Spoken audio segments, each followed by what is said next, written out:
Welcome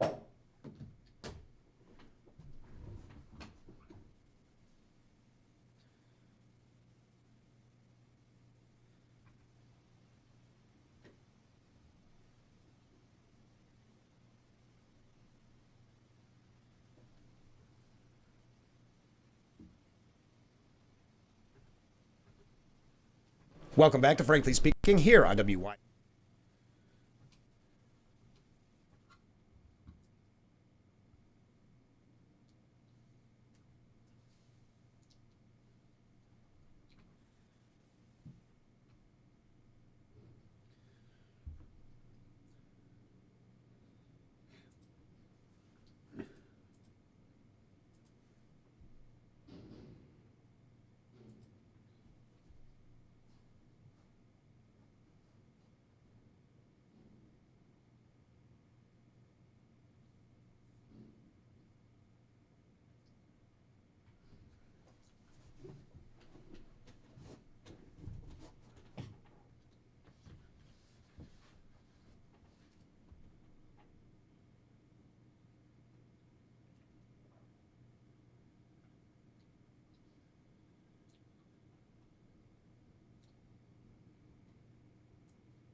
Well, good morning and welcome to Frankly Speaking here on WYDC TV. Big Fox, I am your host, Frank Acom. We are broadcasting live from the Hesselson studio here on Market Street in Corning. I'm so glad that you've joined us this morning. We've got a busy show this morning. We are going to be talking with Matthew Bizzetti. He is running for Chemung County Family Court Judge.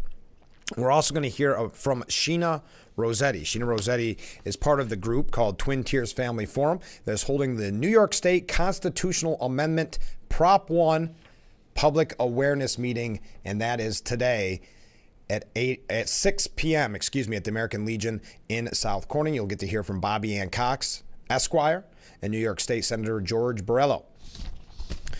So do not miss that tonight. I know a lot of people have questions on Prop 1 that will be up for a vote in November, right around the corner, or October 26th if you want to start voting early. So we'll find out about that, and we'll find out about tonight's public forum. Thank you for the waves coming in. We are going to talk a little bit here about Hurricane Milton on its way. First, yesterday, and I don't think this will come as a surprise, as this is something we've covered so extensively on the program, but yes, there were thousands of, I don't even know how you could use the word protesters, almost celebrating the 1-year anniversary of that horrific October 7th attack on Israel, as if commemorating the 1-year anniversary of the worst single-day massacre of Jews since the Holocaust wasn't harrowing enough. According to Liel Lebovitz from New York Post, we American Jews were threatened Monday to a reminder that the marauders who want us dead are alive and well in New York City. There they were in Times Square and in Grand Central and Columbus Circle and elsewhere in the greatest city on earth, chanting for Hamas, Hezbollah, and other death cults committed to raping, kidnapping, and killing Israelis, Americans, and Jews. There they were on American soil, cheering for the monsters who still hold 4 American citizens in captivity. There they were, promising to globalize the Intifada and bring the bloodshed that is their only true passion to these shores as well. Watching these thugs, many of my friends felt distraught. How, they wondered, could such hatred flourish here in America? And why were the bullies permitted to carry on with their intimidation, turning our solemn day of remembrance into one of fear and loathing and expressing their admiration for organizations our government has long ago classified as terrorist groups?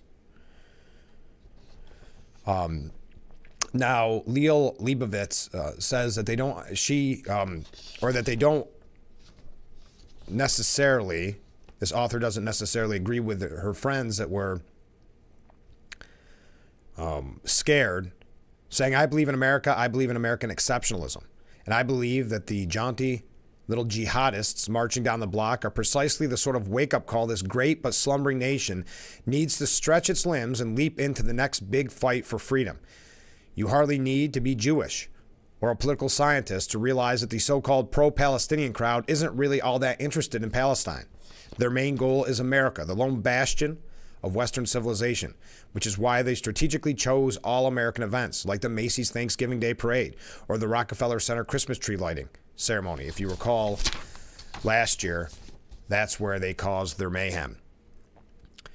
Finishing here, because it's just an update from yesterday, and unfortunately we had suspected there'd be thousands of anti-Israel, anti-American, anti-police, again, I don't know if protesters are the right word, agitators that would come out in full force yesterday. But as Lebovitz says, the barbarians are at the gates. That's bad news. But here's the good news. So are we. And I see CBS this morning had to apologize in a way because the host took a strong stance. Tony, sorry I don't watch, Dokopil, got tough grilling author Tanisha Coates about the controversial author's pro-Palestinian framing of Hamas's war with Israel. So because the host was pushing back and taking a what you could call a pro-Israel stance, CBS and CBS morning staffers started a backlash, saying it went against the network's commitment to truth. CBS News boss Winnie McCann and Adrian Rourke, the president of the content development for the news division, claimed the CBS Mornings host brought his own bias to the interview with Coates during meeting with workers on the one-year anniversary of the October 7th massacre. Well, why would you have that specific interview on October the 7th if you didn't expect some pushback?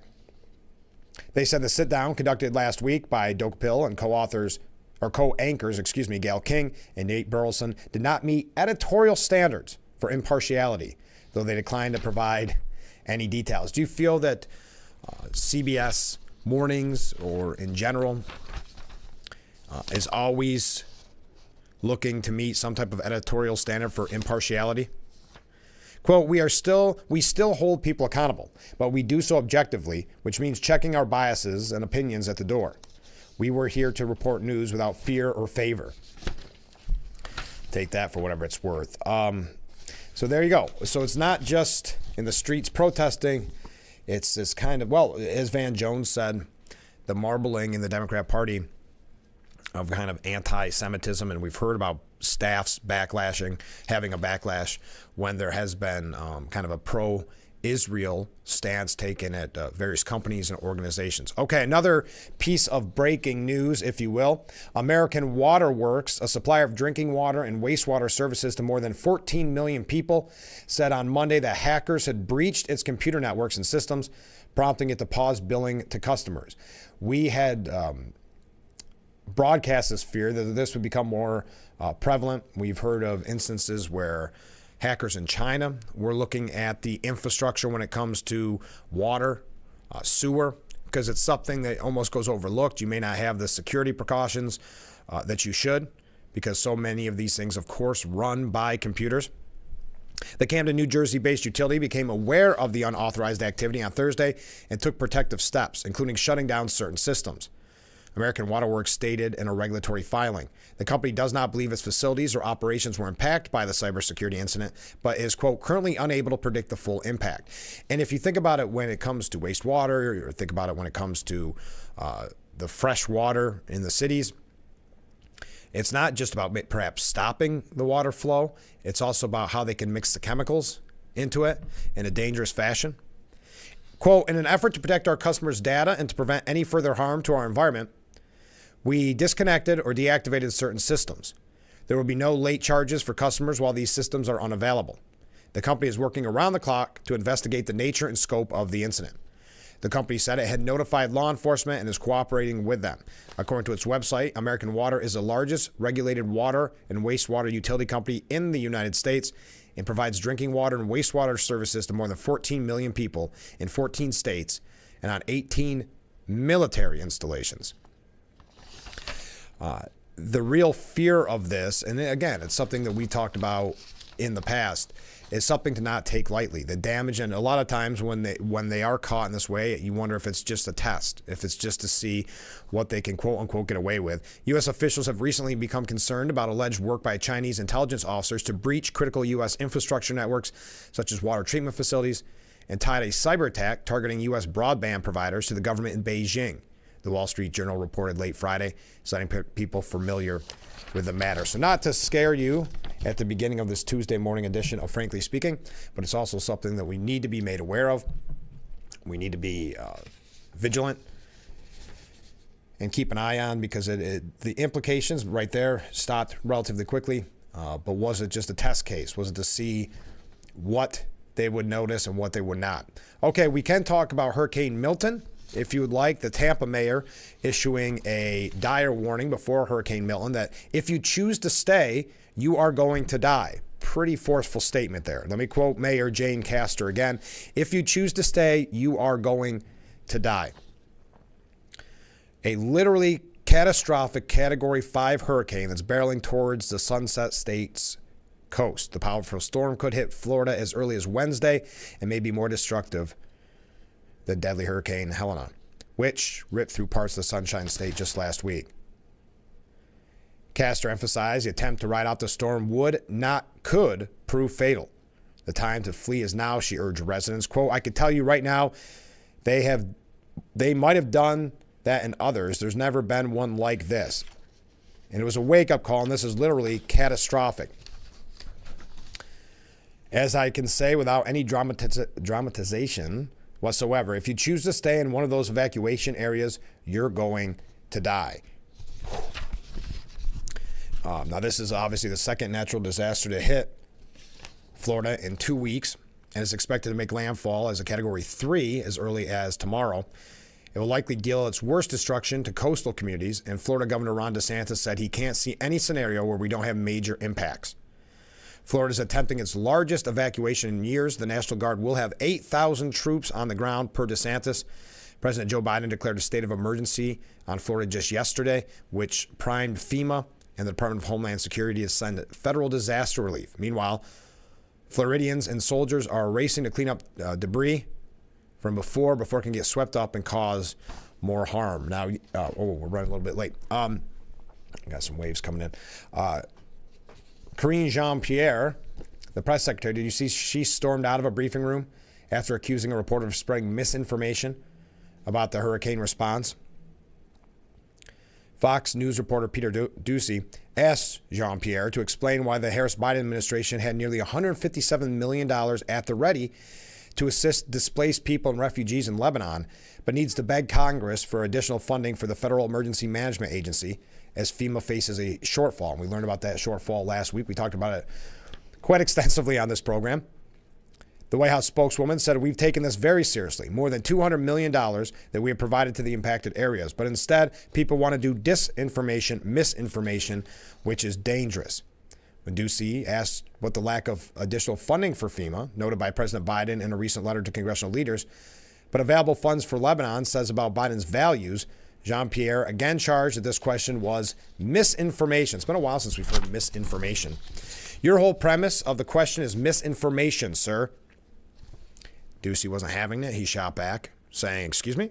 Yes, it's misinformation. I just mentioned to you that we provided more than $200 million to folks who are impacted in that area. The Congress should, and Biden had said that the Congress should provide FEMA additional resources to avoid forcing that kind of unnecessary trade-off." Doocy asked if Jean-Pierre would agree that Biden's letter was not, in fact, misinformation. No, the way you're asking me the question is misinformation. There's money that we are allocating to the impacted areas, and there's money there to help people who truly need it. The Fox News reporter then argued, "You can't call a question that you don't like misinformation. That's very unfair." Well, I mean, it's pretty common. That's nothing new, and that may be one of the reasons, because she's kind of been an embattled press secretary. Biden has promoted Karine Jean-Pierre to senior advisor, despite struggles as press secretary's shadowy effort to perhaps remove her. Jean-Pierre's new position was held by highly influential figures credited with significant policy contributions under past presidents, including Jared Kushner with Donald Trump, David Axelrod with Barack Obama, and Karl Rove with George W. Bush.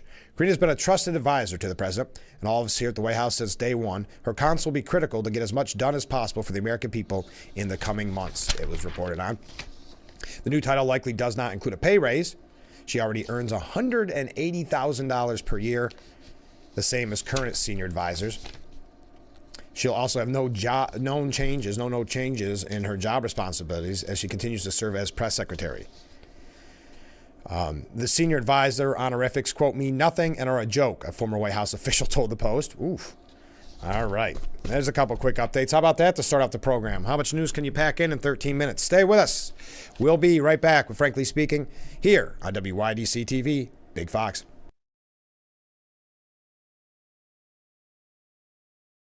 Isn't your wellness important? Don't you want more energy? Now's the best time to make every day better and relieve those achy muscles and pains than with the Hesselson's Hot Tub. Hesselson's has hot tubs in stock and available for immediate delivery with unbelievable savings. Hesselson's offers 0% interest-free financing for up to 5 full years. Hesselson's carries the only hot tub brand in the industry with the exclusive freshwater salt system that is eco-friendly and easy to use and only enhances your hot tubbing experience. Come in today and see why your next hot tub should be a Hesselson's hot tub. And remember, it's always fun to poke in the corners at Hesselson's.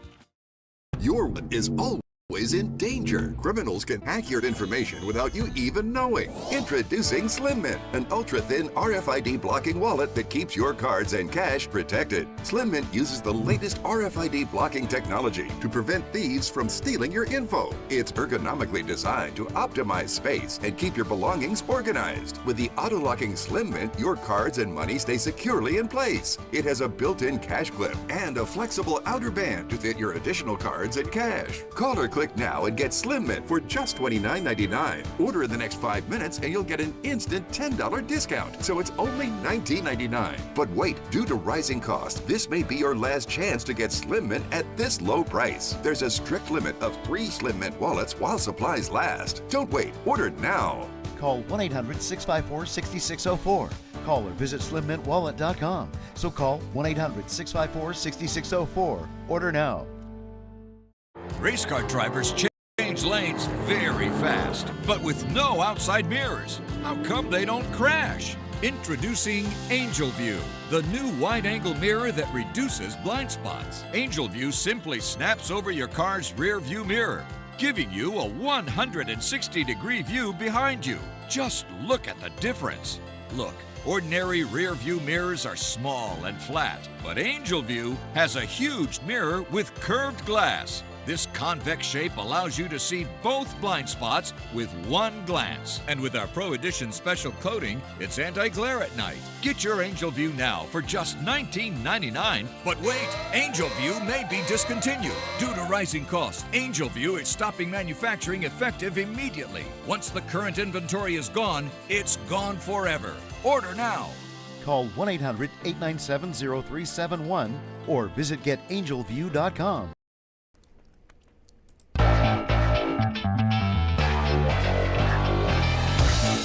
The Frankly Speaking Roof Cam brought to you by Boss Security and Horseheads.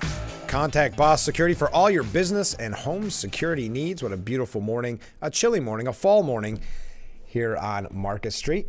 It's good to have the roof cam back, isn't it? So we're talking about the various hurricane relief. Did you see, this is, I think, an exclusive to the New York Post. Hundreds of special operations personnel in North Carolina have formed their own homegrown rescue and supply operation in the aftermath of the hurricane after they grew tired of waiting for the federal government to get its act together. And we heard of criticism from Elon Musk and others that Pete Buttigieg was basically saying, no, you can't have private drones. Remember, we brought that story to you last week to bring supplies and baby formula because it has to be a government response. Well, the Post found an all-volunteer operation being run out of a Harley-Davidson dealership with ruthless efficiency and military precision. Ex-Green Beret Adam Smith, when asked a question by the Post, said, "Who's FEMA?" This disaster has definitively proven, without a shadow of the doubt, FEMA's incompetence and incapability, he said, noting that the agency didn't even show up until Thursday, almost a week after the storm that has killed at least 232 people, nearly half of them in the west of the Tar Heel state. Unwilling to stand idly by after feeling his community was languishing with inadequate support, Smith enlisted the help of a few good men and women to take matters into their own hands. The Harley-Davidson dealership has become a forward operating base, complete with a fleet of 35 helicopters that have flown hundreds of rescue, reconnaissance, I always had trouble with that word, and resupply missions. Organizers are calling the effort the Savage Freedoms Relief Operation, but now they've proudly adopted the alternative moniker, the Redneck Air Force. The dealership teams with current and former soldiers, decked out in camo pants and army boots, with handguns strapped to their chests and hips. Crop dusting pilots, helicopter tour guides, and special operations pilots, most of them off-duty or retired military, have answered the call from Smith and others in North Carolina's extensive military community. They're using their own aircrafts to fly doctors, medicine, generators, fuel, and food to isolated residents cut off from the world by the unprecedented floods to washed out mountain roads and wiped entire towns off the map. Supplies and fuel for an operation this magnitude don't come cheap, but the group has relied entirely on donations, including around $190,000 raised through a GoFundMe page. Isn't this very kind of the epitome of America getting together? As you know, we talk on this program so often about community. and unfortunately what seems to be a lack of community spirit in many instances. And we had those polls when we first kicked off the program about a year and a half ago, talking about people losing faith in their community, faith in obviously politics. It's nice to see the community come together to help their neighbors, their friends and neighbors. There's interesting, if you want to find it for yourself, I think it was still up on the front page of the New York Post, but you can see all the pictures and what they are doing. The flights have been nearly constant during daylight hours. Now the effort has taken on a life of its own. Smith and others leading the operation have gone from cursing FEMA for its absence to hoping they never come back. Smith said that he fears their carefully calibrated rescue mission will be bogged down with government red tape if the feds show up, which is a very good point because, again, remember, Pete Buttigieg demanded that drones be grounded at the very beginning for I'm not sure the reason, if everyone was stated other than it's got to be government intervention. Nobody out here wants the federal agencies to come in. FEMA's walked into operation centers like this and has attempted to just take over and tell them that what they're doing is illegal and they're not allowed to keep doing it. I've seen it firsthand in this area, Smith said. My biggest fear is they'll move in the area and in the process, they'll reinvent the wheel and rebuild this entire process. I have respectfully told FEMA individuals on a couple of different occasions, don't come to our location. We don't want your help, which FEMA should be saying, but they won't think this way because they are a bureaucracy. They are a government agency. Wait a minute. We seem to be cash strapped. Let's let these men and women do the job that they want to do. In just a few days, the Redneck Air Force is involved from surveying road damage and doing door-to-door on horseback to the military-scale operation that stands today. With the group's rescue operation now complete, they've turned their attention to flying supplies to communities cut off from communication and electricity. So you can find the full piece. I didn't mean to spend that much time, but I thought it an amazing story, really the epitome of Americans getting together as a community and helping their friends and neighbors. We got a couple other things on the hurricanes. We do have a lot to talk about when it comes to the campaigns. I know Kamala Harris giving that 60 Minutes interview yesterday. Did you happen to see it? There's some criticism of some of her answers not really being answers and some pushback from 60 Minutes demanding, for lack of a better word, some answers. Also, I can't remember who asked the question this morning, but I thought it was a good point. Who is Kamala Harris trying to reach with these interviews she's going to give this week? Stephen Colbert, Howard Stern. These seem like the audiences that podcast that she already has. These would be already voters of hers. So is this just another way to really skirt around doing hard-hitting interviews and press conferences? Though some would argue the 60 Minutes was hard-hitting, but not have to give the amount that a normal presidential candidate would. We'll give you some of the takeaways from that 60 Minutes interview if you missed it. If you did see it, what did you think? But we got to take a short break. Stay with us. Coming up a little bit later on, we're going to be talking with Sheena Rossetti about the New York State Constitutional Amendment Prop 1 Public Awareness Meeting, which is tonight at 6 p.m. at the American Legion in South Corning. We'll also be talking with Mr. Matthew Bizzetti. He is running for Chemung County Family Court Judge. So, it's going to be a busy morning. I think it's going to, just as a warning, it's going to be a busy morning, I think, from here on out. Looking at my schedule, from here till November 5th, I think we're going to be pretty jam-packed. It's not just going to always be one interview a day. It could be numerous. So keep that in mind. You're not going to want to miss from now or ever, but from now until Election Day, every weekday morning at 6. All right, stay with us. We'll be right back with Frankly Speaking here on WYDC TV. Big Fox, stay with us.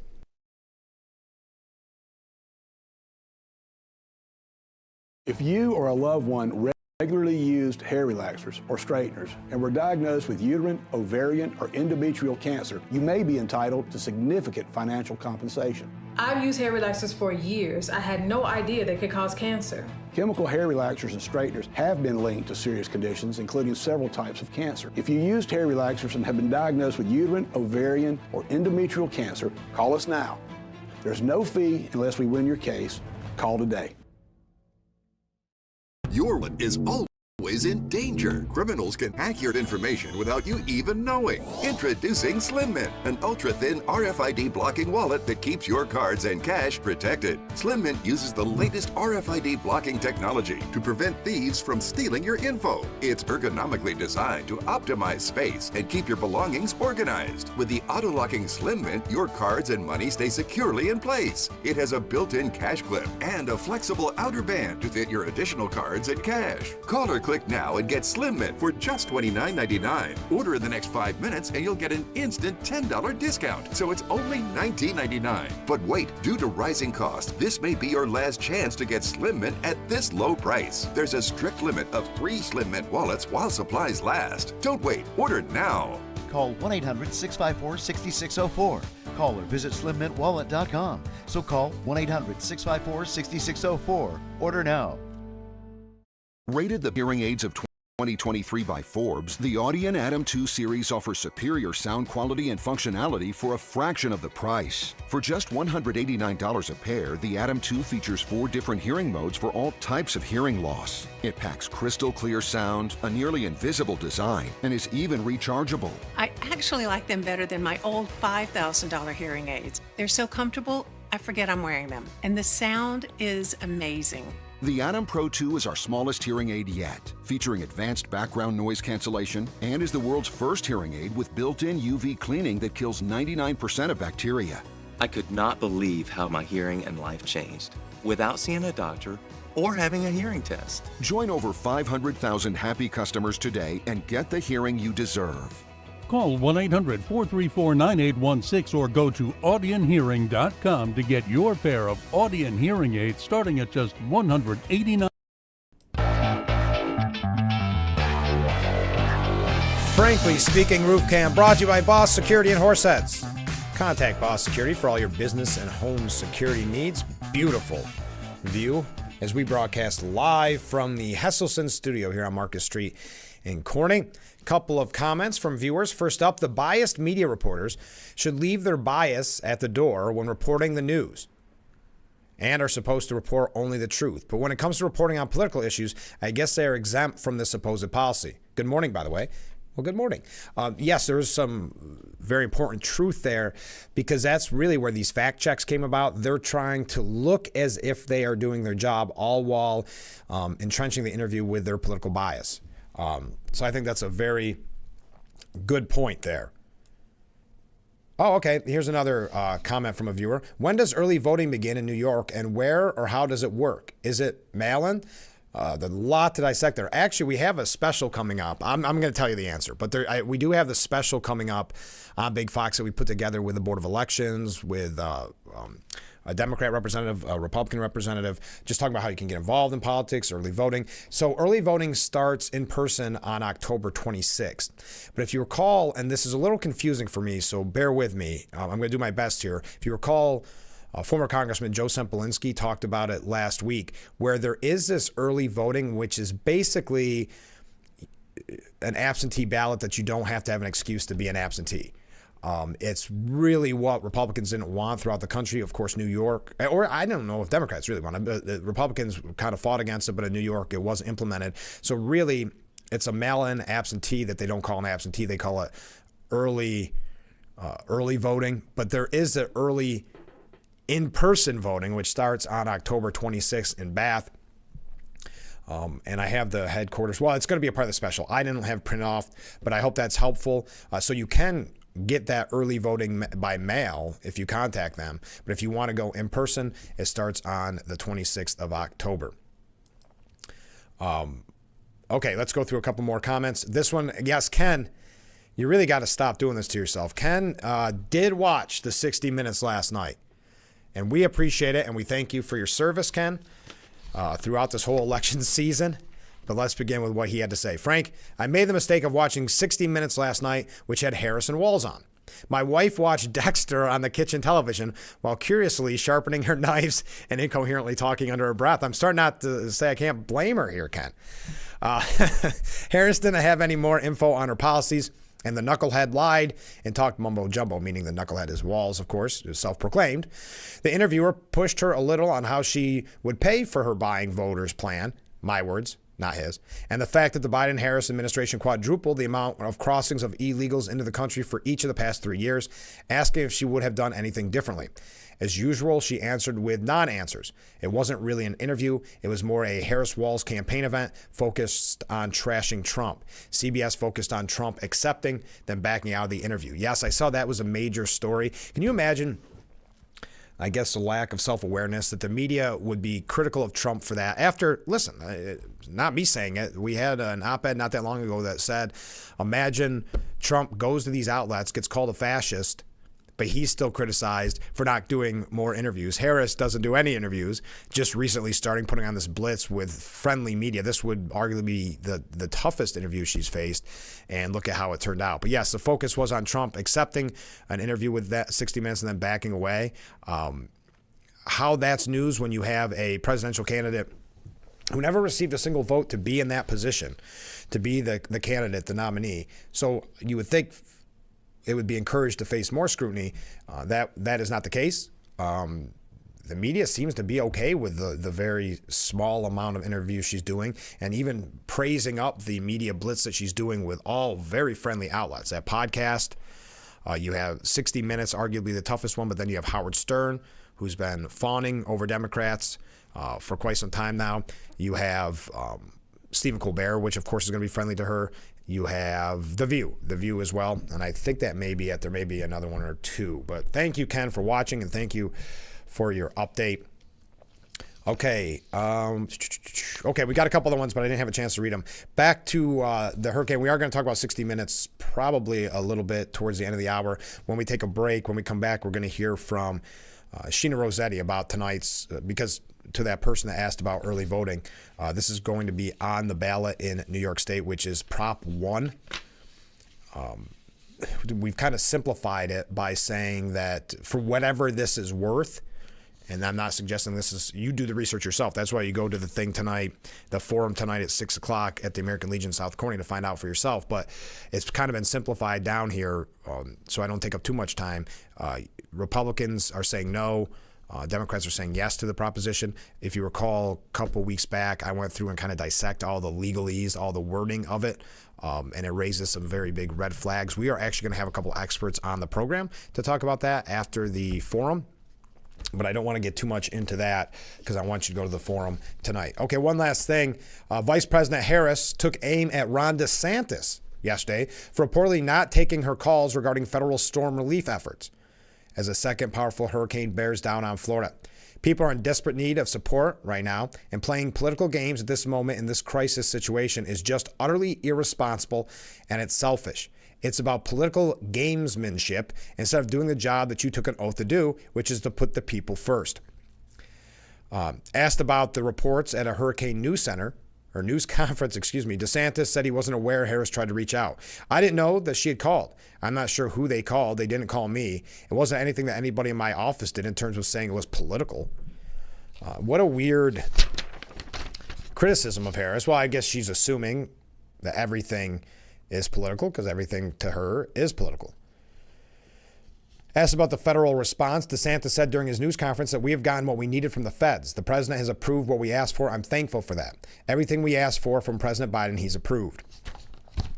So not really making it political. Harris making it political. We do have a couple other things that we may get to on this, but when we come back, we've got, I'm really looking forward to talking to Sheena Rossetti. As I said a little bit later on the program, Matthew Bazzetti will be joining us. And then on tomorrow's show, we're going to be talking with Muriel Anderson. She's got a really neat story. She's a great guitarist. She is going to be in the area, and I'm hoping that I put up the right one here. She is going to be, nope, I did not, in the area. There it is. Marriage Music on Sunday at 2 p.m. Doors open at 1:30. And look, the money goes to benefit the flood victims in need. Why I'm so excited about this for numerous reasons is she was, as far as I can tell, good friends with our friend Dwayne Eddy, Dwayne Eddy and his wife Deed. So I'm looking forward to having a little chat with her about that. Okay, let's take that break. We'll be right back with Frankly Speaking here on WYDC TV. Big Fox, please stay with us.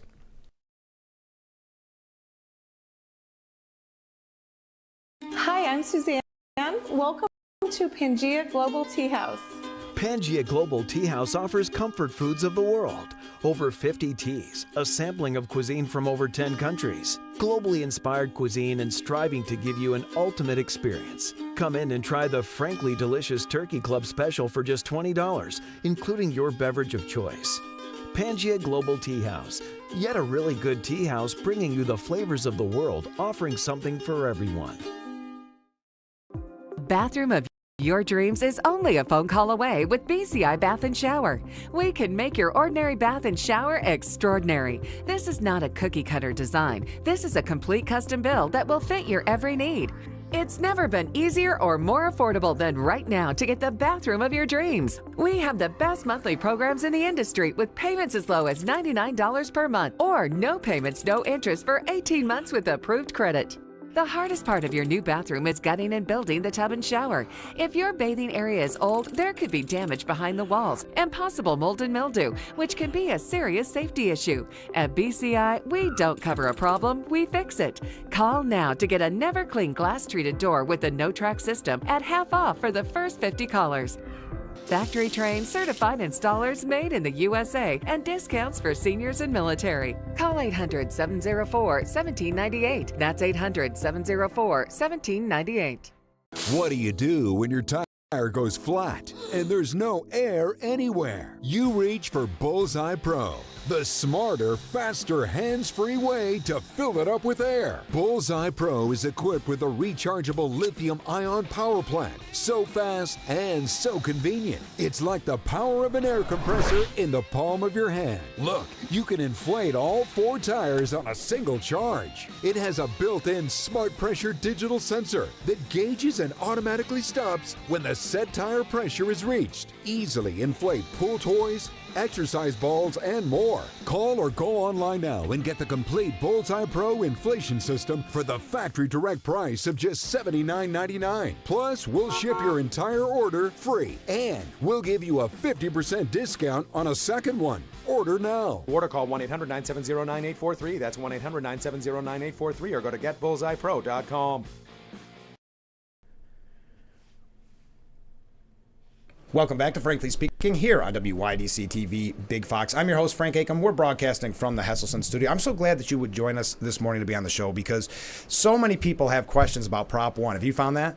I find that people mostly don't know about it, actually. You know, those who do or say, what is that about? And reading the language doesn't necessarily clarify it. Yeah, not at all, actually. As I was mentioning off the air, we dedicated a show almost to it, and it's still as confusing as ever. So we're talking about the New York State Constitutional Amendment, Prop 1 Public Awareness Meeting, which is tonight at 6 p.m. at the American Legion. Why did you decide to hold this meeting?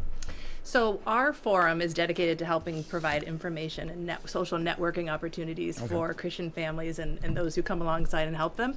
And this constitutional amendment, it has a huge impact, not just on the Christian family, but families throughout the state and really more broadly than that. So I was, sitting around thinking, well, surely somebody's going to do an event on this.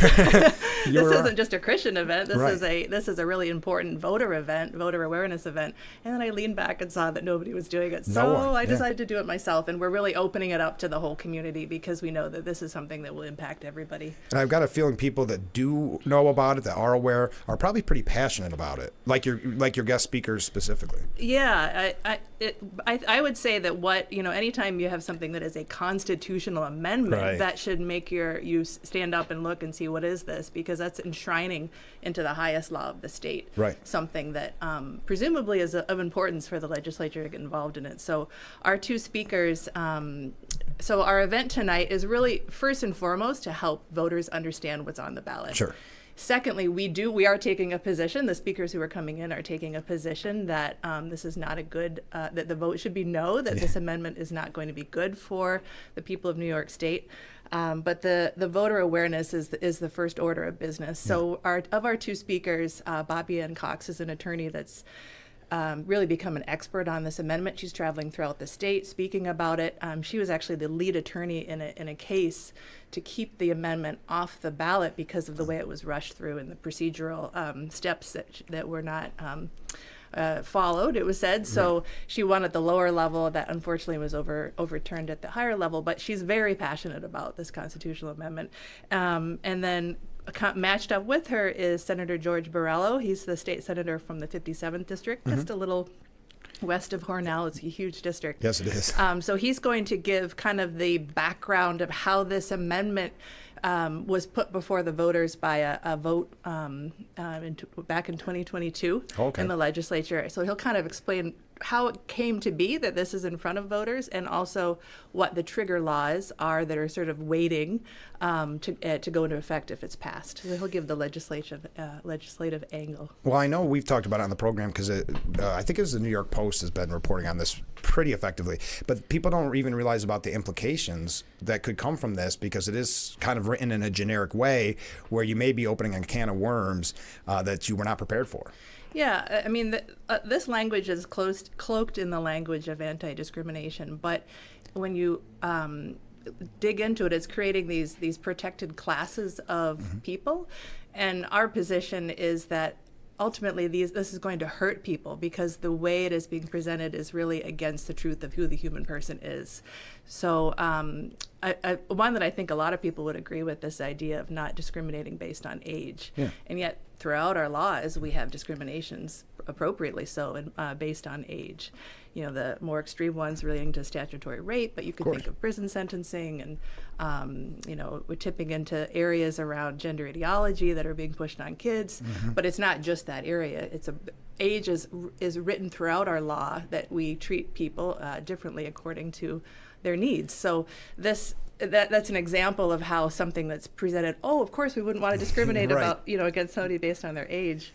And the reality is it could be, in this case, opening up a can of worms. So nobody likes the idea of discrimination. So let's get past that buzzword and see what this constitutional amendment is actually about, so that because the presumption when in having this meeting tomorrow, I presume everybody coming out wants the good of the human person. Sure. Regardless of your political position on this.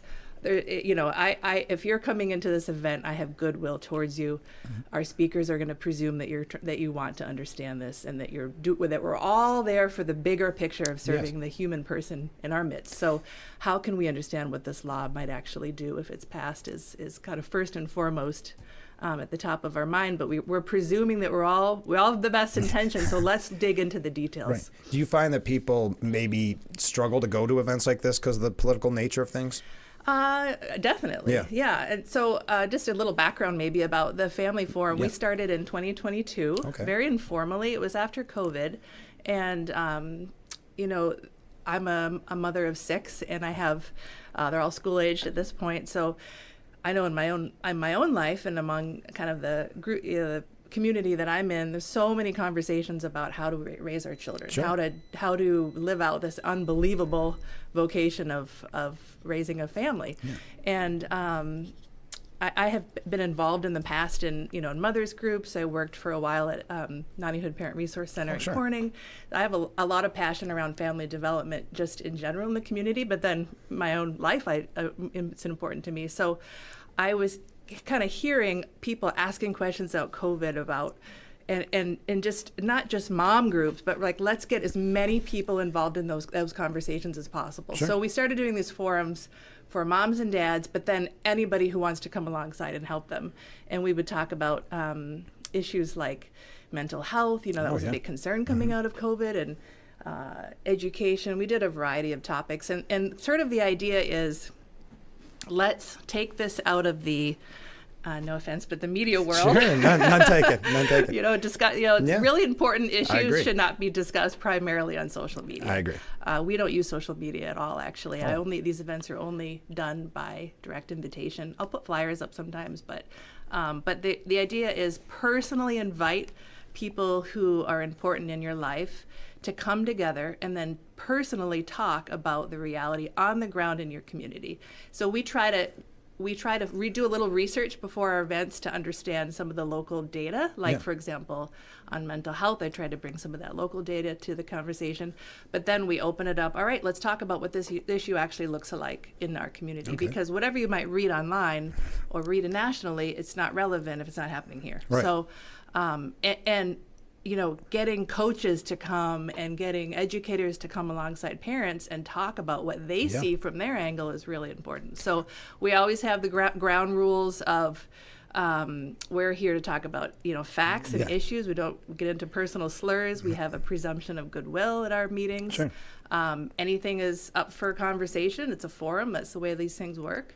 As long as you are respectful of the human person. So we do, our goal is to help the Christian family in particular, because what I've noticed is that I'm a Catholic myself, and I have I've gone to, events to serve the family, broadly in secular society, which is really helpful. But there are some issues where the lens of our faith is really important to bring to bear. Sure. So we're kind of like a professional development opportunity for parents. Okay. That they That's a can great come word. Yeah. and all of those who want to help support those parents. So we have grandparents come, teachers, people in the community, and that we set the stage for these things to happen, even when we're talking about controversial topics, which we have done before, but we do it in a way that I think that is respectful of everybody in the room. So How many forums do you think you've had through the years? well, since 2022, this will be our 10th. Oh, wow. Yep. Wow. So we've had over 100 attendees overall, about 20 volunteers. Okay. So there's a crew.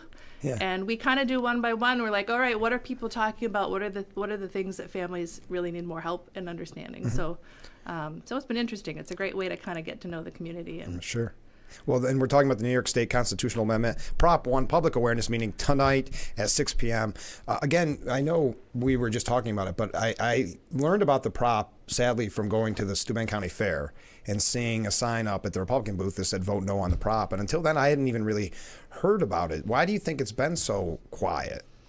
I don't know. Yeah. You should come tonight to the meeting to Yes. find out. I have my guesses, Yeah. which is that, and this is, it's written in such a vague way that even to try to explain what it is challenging. Yes. And I think when something is a touch incoherent, it makes people less likely to want to dig into it. So we are going to dig into it, and even if the result, I think probably what we're going to talk about tonight is that because this amendment is so amorphous in a way, it'll ultimately be up to judges to interpret it Right. and to then set into law, really important things for people in New York State. So let's keep it out of the ultimate judge hands Yes. and return it to the people. Isn't it amazing? You're right, because leave it to Albany and Washington for writing something that can be so generic in a way, but have such a huge impact. Yes. It's scary. It is scary. You Yeah. think but isn't this their job to be Yeah. able to write good law? Yeah. But they do it in a way that's rushed Mm-hmm. and also in a way that's just very reactive to the culture of the day. 100%. So let's dig into it and hold the people accountable who wrote this. And that's again tonight at the American Legion in South Corning at 6 p.m. Before we go, how's the San Giovanni Valderno kids? So I'm hosting a couple of Italians, awesome Italian teens at They're my so much house fun. this week. Yeah. And, I've been thinking about how this forum attempts to bring people together to have civil conversation about things that are important and how hard that can be, but how rewarding it is when you break through and are able to understand one another. And in hosting Italians, we're doing like a little English, a little Italian at our house, and we're trying to make ourselves understood. Their English, of course, is much better than our Italian. But what a joy it is when you can bring people together from these different cultures and have conversation and food. I think we're gonna get some homemade pasta. Oh, tomorrow, really? actually. Oh, that's great. I've got to say that I love when they come on the program, and they do such a good job that it's almost intimidating for me, thinking that this is their second language, Yes. and they're that good at it. It's amazing. Isn't it amazing? Yeah, and courageous too. These, getting on the plane, hopping over here. No so, kidding. I don't think I could do it. But yeah, thanks for bringing them in. Actually, I think that I love it. That's fun for them. To Yeah, come I'm in here. glad. So where's the best places to find out more about your group, Twin Tiers Family Forum? www.twintiersfamilyforum.org. That's pretty easy. That's easy. And there's information about our history and our mission and about the event tonight as well. You can also sign up for our mailing list. So if you can't make it tonight, you can sign up and learn about the next event. Do you have the next one in the works? Or? I have it planned for late spring. Yes. Okay. Details to be revealed. Okay, very nice. New York State Constitutional Amendment Prop 1 public awareness meeting tonight at 6 p.m. at the American Legion. Thanks so much for being on the show. Thank you, Frank. All right, we'll be right back with Frankly Speaking. Stay with us.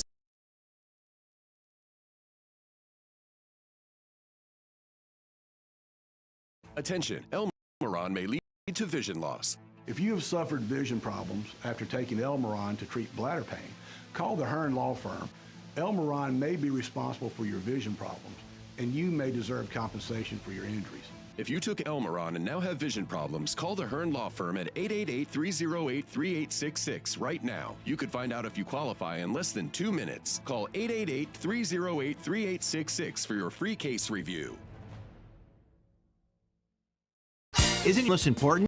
Don't you want more energy? Now's the best time to make every day better and relieve those achy muscles and pains than with the Hesselsen's Hot Tub. Hesselsen's has hot tubs in stock and available for immediate delivery with unbelievable savings. Hesselsen's offers 0% interest-free financing for up to 5 full years. Hesselsen's carries the only hot tub brand in the industry with the exclusive freshwater salt system that is eco-friendly and easy to use and only enhances your hot tubbing experience. Come in today and see why your next hot tub should be a Hesselsen's hot tub. And remember, it's always fun to poke in the corners at Hesselsen's.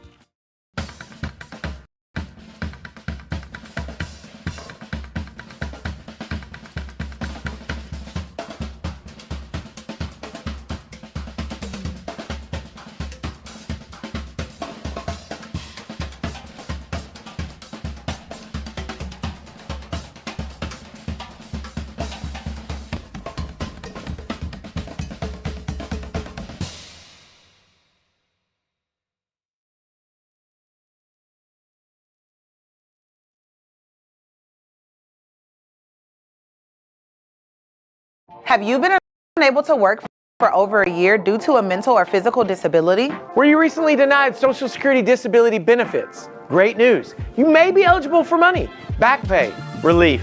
If you've been pre-qualified and diagnosed with a recognized condition that prohibits you from working, our lawyers can file a claim to get your disability benefit. Call us today and find out more.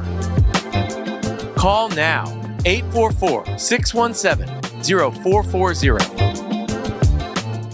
What's up, guys? What I'm about to show you is going to change the way you shave your head forever. You can shave your head in 90 seconds or less. With no cuts or nicks. It's 100% waterproof. It even works in the shower. Introducing Remington's Balder Boss. With increased flex and 5 dual-track floating head design, get over 60% more head coverage for a faster, closer shave and skin-close results. No nicks, no scrapes. Fit in the palm of my hand, and the results were amazing. Shave in the shower or with any foam or gel. With Japanese-grade steel blades, plow through the thickest of hair. Anytime, anywhere. There's even a pop-up trimmer to complete your perfect groove. Now, you can try the Remington Balder Boss in your home for 30 days for just $14.99. Complete with a 5-year limited warranty and 100% satisfaction guarantee. You can also get our ear, nose, and brow trimmer free. Just pay separate processing and handling. Give it a try.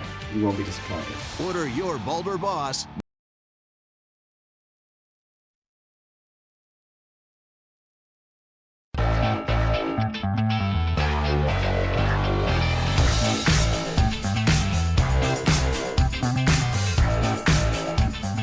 Frankly Speaking Roof Cam is brought to you by Boss Security and Horseheads. Contact Boss Security for all your business and home security needs. We're broadcasting live from the Hesselsen studio. Thank you so much for joining us. And thank you to our last guest, Sheena Rossetti, for being on the program. And now in the studio, by popular demand, so many people are reaching out and saying, I haven't had John. Matthew, thanks so much for being on the show. Oh, thanks for having me. Great to be here. First of all, congratulations on running. Thank you. How's the process been so far? What do you think? Interesting. Okay. Very fast. That's a very political answer for you. Interesting it is, right? Yeah, can you believe it? Early voting is, what, the 26th? Yeah. You're almost here. My kids are already sick of going to stuff with me. Well, they won't have to do it if you win for 10 years. That's what we got to remind people. This is a judicial interview, so it is a little bit more cut and dry. I can't ask too many specific questions, so let's start with the easy one. Your background. So born and raised in Elmira. I went to law school down in Jacksonville, Florida, and I was one of about 10 to 15 students that graduated with a job. My job was back here at the Chemung County Public Advocate's Office, where I worked with Richard W. Rich for about 4 years. Oh, okay. So let's talk about your experience then, because what makes you, in your mind, suited for this position, a family court judge? Experience, period.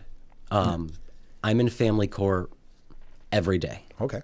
I average, going back 15 years, I've been fully licensed since January of 2012. Okay. But I was one of the last group of students that had a temporary practice order, so I could actually practice law before I actually fully graduated and passed the bar. Oh, that's interesting. So I have averaged about 2 family court trials a week for the past 15 years. Wow. Wow. So what's it like being on the ground in the family court? I mean, you know, some of us, some people have had experience with it, some people haven't. So what, and why is this, I guess, position so important? So the position's so important because of the far-reaching implications you have. I mean, you're deciding custody decisions, you're deciding abuse and neglect decisions, and then you're also handling matters like juvenile delinquency petitions, dealing with a lot of young youth at a very developmental and important stage in their lives. So it's a vital necessity in the county to foster and help promote services and chances. Sure.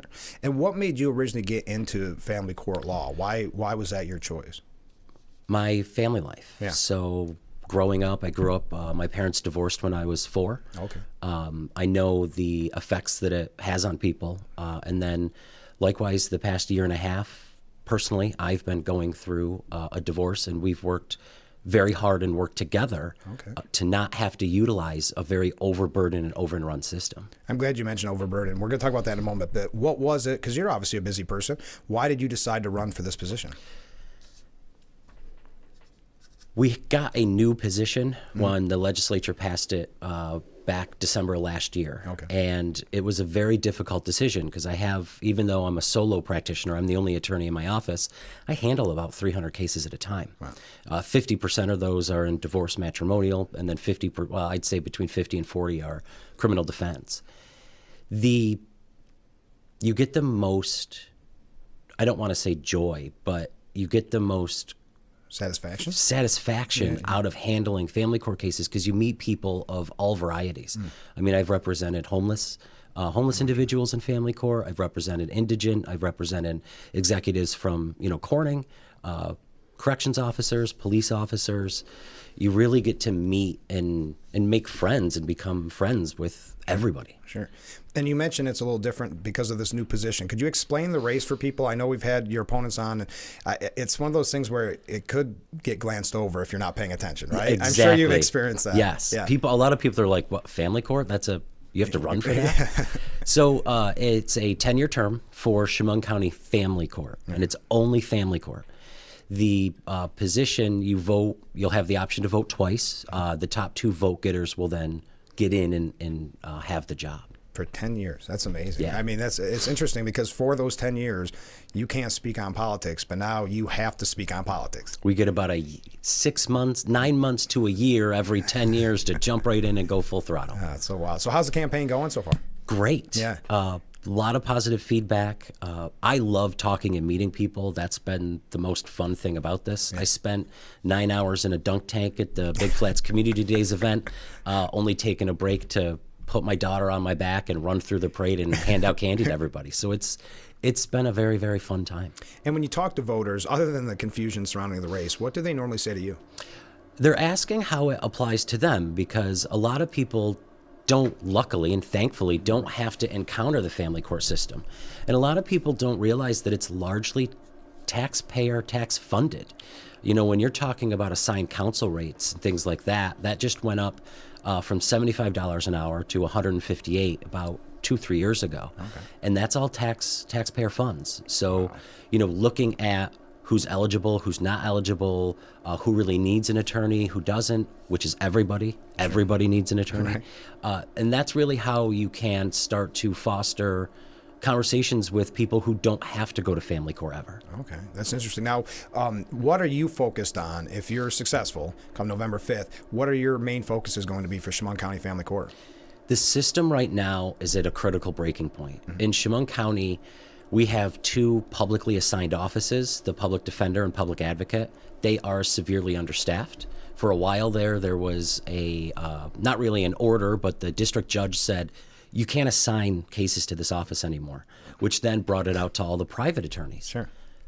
I'm one of there's 3 of us that take those assigned cases. Yeah. So really trying to bring in more practitioners from out of town or from the surrounding areas, and then also reviewing cases and trying to settle cases, being more of an involved judge at first appearances and whatnot, to lower the numbers, to really give cases time. I mean, a typical family court case, especially like an abuse or neglect where your child might have been removed into foster care, takes upwards of a year. Wow. And it shouldn't be like that. And what would your workload look like? Now that there's two positions, it's probably made things a little easier, is the hopes, right? So what's the workload going to be like? We have no idea. Okay. Typical Office of Court Administration. So we also have two county court judges, Judge Rich and Judge Campanella, and they hear family court matters too. So what we're hearing is the two county court judges would get a majority of the family court cases, and then they would take overflow and things like that. Okay. So we were talking about the campaign and how it's on. We're talking about Chemung County Family Court Judge. How's the endorsements? Has that been something that you've received? Yes. So currently I am the only candidate out of the three of us that has been publicly endorsed by any unions. I was endorsed by the Chemung County Correctional Officers Association. Today, this afternoon, I go to meet with the Elmira Teachers Association. What we've been hearing a lot is from almost every other association you can imagine, PBAs, things like that. They're not, again, going to the point of full endorsement. Yeah, they're not. Nobody's really talking about the race and things like that. No, and you raise such a good point, and that's why one of the goals for this program has always been to have all the candidates on. You know, that becomes a little overwhelming, but there's such a lack of information, I think, because so many people are laser-like focused on the big one, right? The White House. Yes. So have you found that to be an uphill battle? Yeah, it's really hard getting any media coverage to the races. Nobody really wants to talk about it. Nobody wants to give, and it's not just me, it's the other two candidates as well. I'm sure. The time of day, and it's just bizarre. Well, I think it's because, you know, they'll see you at the parades and like that, but they think, almost like you said, I didn't even know you had to run for family court. Right. Right? So there's already that kind of lack of knowledge on it. That's why I'm so glad that you and your opponents could be on the program, and I know we're going to do it again. So has campaigning been any kind of surprise for you, or did you expect it to be the way it is? Getting the signatures was the hardest part. Petition, because they moved it into, you know, we're still in upstate New York. They moved it to the middle of winter. It's ridiculous. And that was the worry part. But the biggest thing that I've taken away from campaigning in general is talking with people. If you really talk to somebody and get to know them, you know what's important to them, and you know, you get a little tiny sliver of insight into their life. And then to have a position where you would then take that tiny sliver to make a monumental decision is a sense of responsibility that I hope to cherish and to have. Well, and that's a nice part of the petition process, though it is miserable. No one wants to answer their door anymore. I'll say it. You don't have to say it. I don't want to get you in trouble. But it is a tough process, but it gives you that other opportunity to speak with the people. And like you said, to your point, you learn things that are a major concern for people that you may never have even known about. Yeah. It's a really unique way of doing things. It's not the most fun, but it's very important. So in closing, how can people find out more? So website's going live today, BazzettiForJudge.com, my Facebook page, and my office. I've been encouraging everybody, call, talk with me, set up an appointment, find me. Most of the days, almost every day, you can find me in Chemung County Family Court or one of the surrounding areas, but stop me on the street, talk to me, stop me at Wegmans. I'm always willing to lend an ear and have a discussion. So in closing, what would you say to voters before they either early vote or head to the booth? Please, and I can't emphasize this enough, look at the experience. If we talk about experience from 26 years ago or 23 years ago, that's like me getting on this show and saying, Frank, back then I was getting my Eagle Scout award, right? You really need to focus at who's in the court and who's not in the court. I'm there. I had a family court trial yesterday morning, and then I went over to the other courthouse to pick a jury for a criminal defense case. I have 2 more family court trials this week. Talk to people who have been through the system or work in the system, the court officers. They know who's there. They know who's proficient and who isn't. Really focus on the experience and who hasn't and who doesn't. You can also go online to eCourts or nycourts.gov and type in a name. And you can type in that name and see all their cases they're handling in the state. Wow. You'd be surprised to know that some people have upwards of 20 pages and other people have one single entry. And that's really where the experience comes down to. Well, Matthew, thanks so much for being on the show. I know we're going to do this again before, so I don't have to wish you good luck yet. Oh, well, thank you, sir. I'll see you soon. All right. We'll be right back with Frankly Speaking. Stay with us.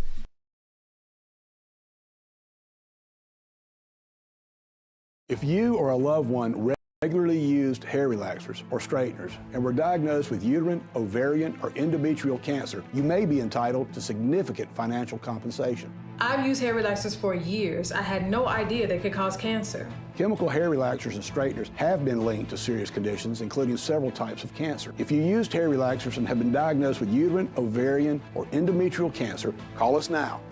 There's no fee unless we win your case. Call today. Isn't your most important?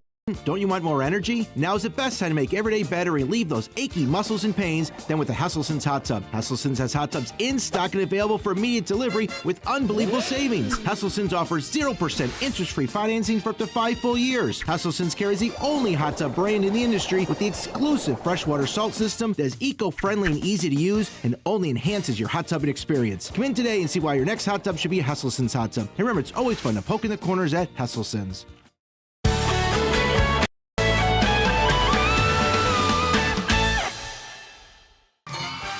Something with a diamond in it. Diamondback rattlesnake. It's in the name.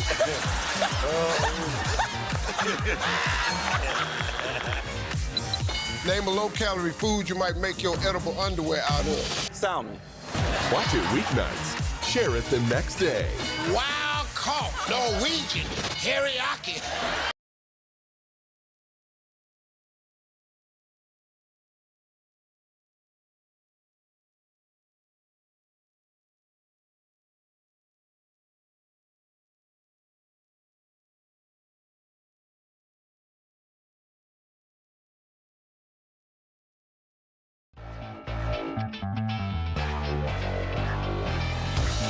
Hour number 1 of Frankly Speaking in the books. We're in hour number 2.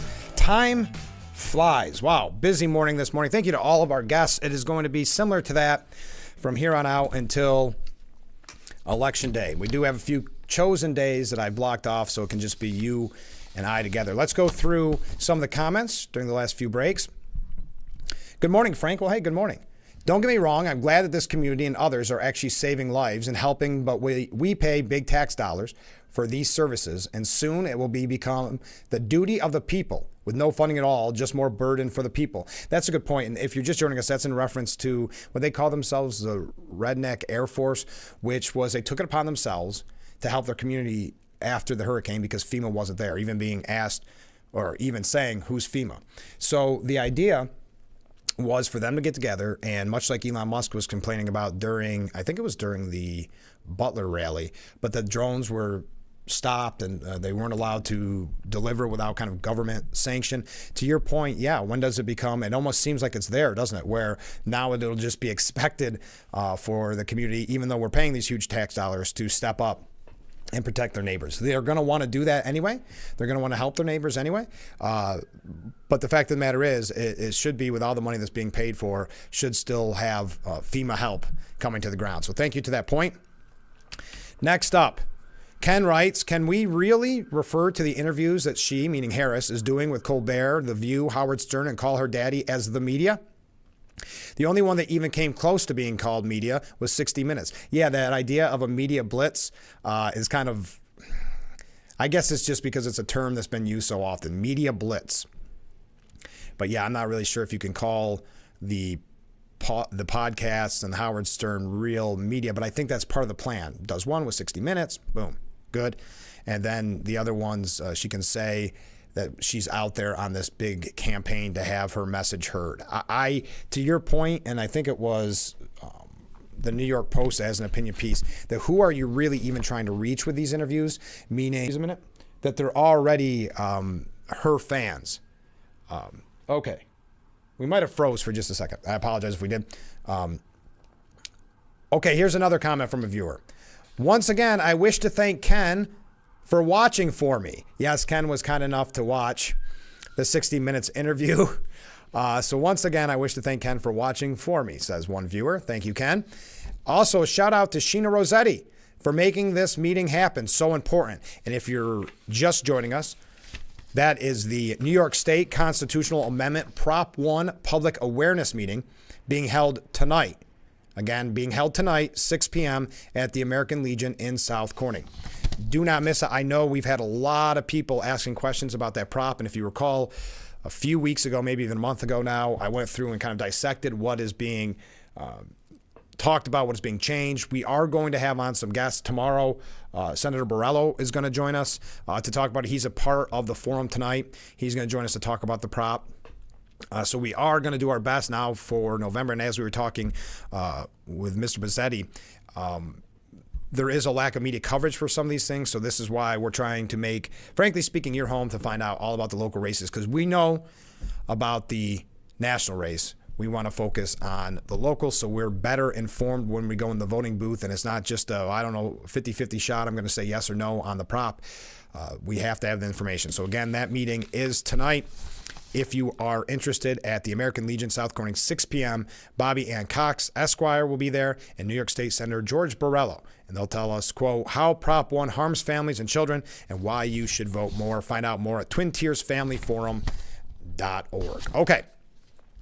Wow, look at all these waves and comments coming in. My goodness.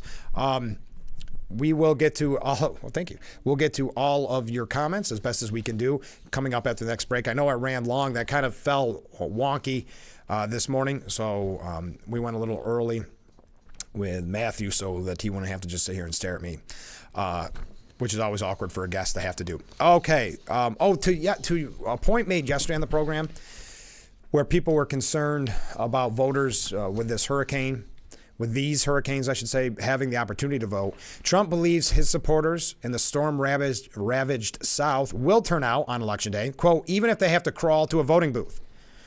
Republican areas got hit very hard, the former president acknowledged in an interview with Fox News' Laura Ingraham that aired yesterday. Many people are dead. They don't even know what it's going to be in terms of number. Hundreds of missing. I believe they're going to go out and vote if they have to crawl to a voting booth. And that's what's happening, said the former president. Yes, he was on Laura Ingraham's show yesterday. Trump noted that his daughter-in-law, Republican National Committee co-chair Laura Trump, is part of a team making sure voters get to the polls in places hard hit by the hurricanes. Laura is working on it. Other people are working on it. We're trying to make it convenient for them, but they just lost their house. We're going to try to make it convenient for them to go out and vote. We're doing very well in certain areas that we weren't expected to do. Virginia, we're doing well. We're doing well all over. I think we're going to do great in North Carolina because the response has been so bad to the hurricane. This response has been horrific. Can't go to an update. Got to take a break. Stay with us. We'll be right back. Frankly speaking, here on WYDC TV. Big Fox, stay with us.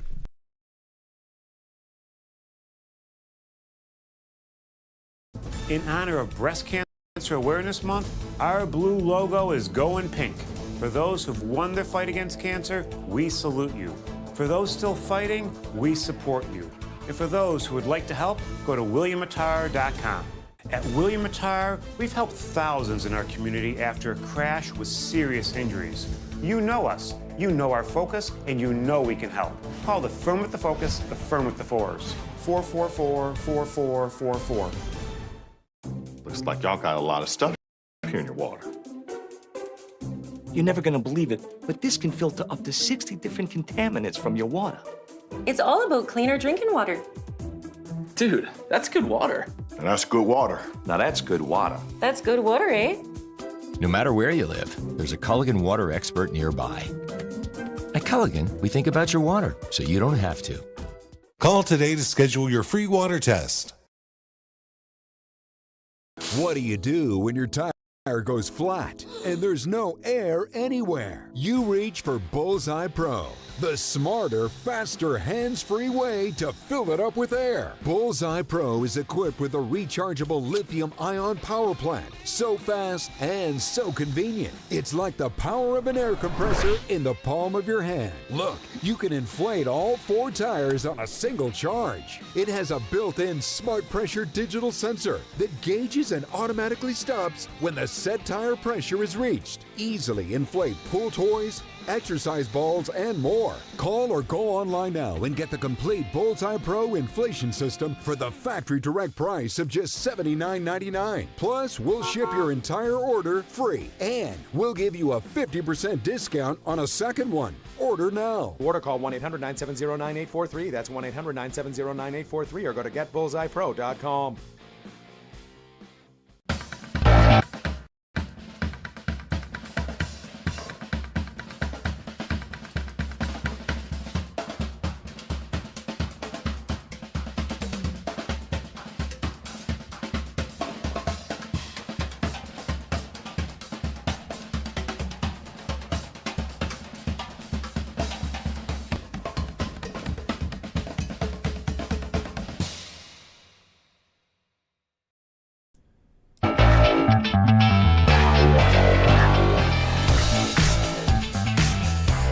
The Frankly Speaking Roof Cam is brought to you by Boss Security and Horseheads. Contact Boss Security for all your business and home security needs. Look at that beautiful view of historic Market Street. Looks a little foggy out there, a little chilly. And we're broadcasting live from the Hesselson studio on said Market Street. Let's go to some comments from viewers. Thanks, Frank, for bringing in Miss Rossetti on Proposition 1. Until you brought it up, I had not heard of it. I bless Miss Rossetti for being so calm about it. We watched the segment twice, and I'm sputtering mad once I went to the New York State site and read the actual prop. It is shocking what they are trying to pull here. Boys playing girl sports, parents losing rights in children's gender or abortion decisions. It is all here in one foul swoop. Yes, I'm glad that she could be on the program. We learned about it kind of last minute, so we wanted to make sure that we had her on. Again, that is tonight at 6 p.m. at the American Legion in South Corning. All right, next up, ask yourself how corrupt the government is. This is from a different viewer. Also, how much they're in cahoots with insurance companies, whether it's property or health. FEMA have declared most of what has happened in North Carolina as mudslides before they have even arrived or investigated locations. Therefore, insurance companies won't have to pay for flood insurance. I bet rates still continue to go up, though. Don't ever believe the government is there for you. What was Reagan's old line? I'm here from the government, and I'm here to help. Something to that extent. That's the scariest words in the English language. Guess till you experience it in real life, your beliefs will remain whatever they are. Well, thank you for those comments. Some other comments coming in that I missed when we came back. We'll get to them later on. Hey, here's an update from yesterday. Some have called it an early win for Donald Trump. We brought this story to you yesterday in upstate New York. Supporters of the former president won a last-minute court victory, allowing them to illuminate a 100-foot wide Vote for Trump sign, despite their city's efforts to block the massive political endorsement. It was a major company that had this put up. Some had speculated because I think the mayor was a Democrat or some of the council were a Democrat. They stopped it. Anthony Costantino, the CEO of manufacturing company Sticker Mule, who has a political action committee supporting the Republican presidential nominee, will move forward with a rally Monday evening to officially unveil the sign that sits atop his firm's building. We were all set up to light it up, he said, that the 2 hours before the 7 p.m. event. Lawyers for Amsterdam, a municipality of about 18,000, some 35 miles northwest of Albany, claimed in a lawsuit last week that the signage violated city code and could be a safety hazard by distracting passing drivers. Montgomery County Supreme Court Justice Rebecca Slezak has issued a ruling that would have barred the giant letters from being lit until at least a Tuesday morning hearing. But the judge lifted the temporary restraining order in the nick of time after hearing oral arguments on the case ending at around 5:30 p.m. Monday. Quote, my lawyers told me that I'm within my rights to go ahead as planned, Constantino said. His lawyer and general counsel for Sticker Mule confirmed that the judge agreed to vacate her prior order on the grounds that the sign is sufficiently far from a highway and doesn't pose a danger. Quote, all I know is tonight the party is on and the lighting will occur and there's no court order prohibiting the lighting and display of the sign. So it's obviously a nice victory for Anthony and his team. It is quite a sign. If I'm able to, I'll try to put it up on the screen. I meant to have that propped up and ready to go so you'd be able to see it. But I'll try to do that maybe in the next break. Okay, here, last week or 2 weeks ago when we brought to you the bakery that was having political problems because they had the audacity to have Trump cookies along with Harris cookies. It's something they've been doing for years and years and years. And it's to kind of pick in a fun way who you think is going to be president. And you buy the cookies and everybody's happy. And at the end of the day, they see how they were. And then we hear from these people that they call Nostradamus and all of these forecasters who he's got it right 10 out of the last 12 elections. And you say, well, that's too wrong. Well, there is an Ohio bakery, according to Cindy Adams from the New York Post. There's an Ohio bakery that's predicted every presidential election since 1984 and predicted it correctly. Wow. Cincinnati. So it's the fourth generation's Buskin Bakery. Owner Dan Buskin. He appeared nice. His bakery appears nice. Cindy Adams has such a weird style in her writing. But he said, my bakery's predicted every presidential election since 1984 and never been wrong. We're famous for predictions. It started in 1982 with a Super Bowl cookie poll. Baking for each team, we then counted how many were sold. In 1984's Reagan and Mondale race, we did another poll. We've since correctly predicted just about every election. Well, just about or what? I'm confused now. But I do find it interesting. That's a good one to start on, Reagan-Mondale. That was kind of a easy one. So where are we at? Buskin said Trump has a tremendous lead. So sold so far, Trump cookies were 9,827. Harris, 3,131. And for some independent, nobody, smiley face, crummy candidate, grabbed 599. Now, I can't recall if this is the same one that we had brought to you, but I don't remember the record being that stellar. But that's where we stand with the important news that you need to know this morning. Now, Trump did erase a deficit to tie Harris among likely voters in the aftermath of the VP debate. A lot of people speculating that the VP debate had a little more importance than in years past, that it actually is going to be a deciding factor for some people, seeing kind of the lack of information and the whole Tiananmen Square answer and like that from Walz, and Vance not being the caricature, and we talked about this with the former congressman last week, not being the caricature the media had presented him as. So as many people, unfortunately, many people, that was their first experience seeing really J.D. Vance not through the media's perspective, not through the lens of maybe social media or what their Democrat friends said, this idea that he's weird, and they saw a cool, calm, and collected J.D. Vance. So this could wake up some people and say, wait a minute, this was not what the media has been telling us. So it's pretty interesting if it's going to have more play than it normally does. But I do think there was a lot of people that night seeing J.D. Vance for the first time thinking, well, wait a minute, I may not be crazy about Trump, but this is a guy that seems level-headed and someone that we could support. That's in the past. Now, they always say it doesn't matter. I think I knew a lot of people that voted for McCain, Palin, because of Palin. And I think, there's those in the past that said they liked that Biden was picked by Obama because it was kind of someone with experience, whatever you think of that experience, but with experience, when Biden only had, 2 years as a sitting senator. But going back to this poll, with less than a month to go before Election Day, former President Donald Trump has erased a 4-point deficit among likely voters to tie Harris, according to a new poll. And always take a poll with a grain of salt, but just passing it along to you. They each received 47% support among the Yahoo News YouGov survey. That's a significant shift from September, which found Harris ahead of Trump 49-45. Yahoo News YouGov is one of the first pollsters to release the results of a survey following last week's vice presidential debate between J.D. Vance and, of course, Minnesota Governor Tim Walz. A plurality, 41% of U.S. adults who watched the CBS News Forum felt that Vance was the winner, which I'm still surprised that number is so low, while just 32% said Walz got the better of the exchanges, and 19% concluded it was a draw. Both VP contenders got similar scores when voters were asked if they were weird, with 36% saying that about Walz and 38% about Vance. Walz has pioneered the weird attack on Vance right after Harris tapped him to be her running mate on August 6th. Okay, we got to take a break. I do have something that's a little disturbing here, and this is why I say, take all polls with a grain of salt, because it can be used for many different things. It can be used to break somebody's momentum. It can be used to discourage you from voting. It can also be used to say, wow, your person's winning so much that there's no sense going out. They've historically manipulated polls to suit their needs. We know that. Very rarely accurate at the end of the day. So it is. So this one I find very interesting. And I'm going to bring it up to you and get your opinion when we come back. So stay with us. This is Frankly Speaking here on WYDC TV, Big Fox.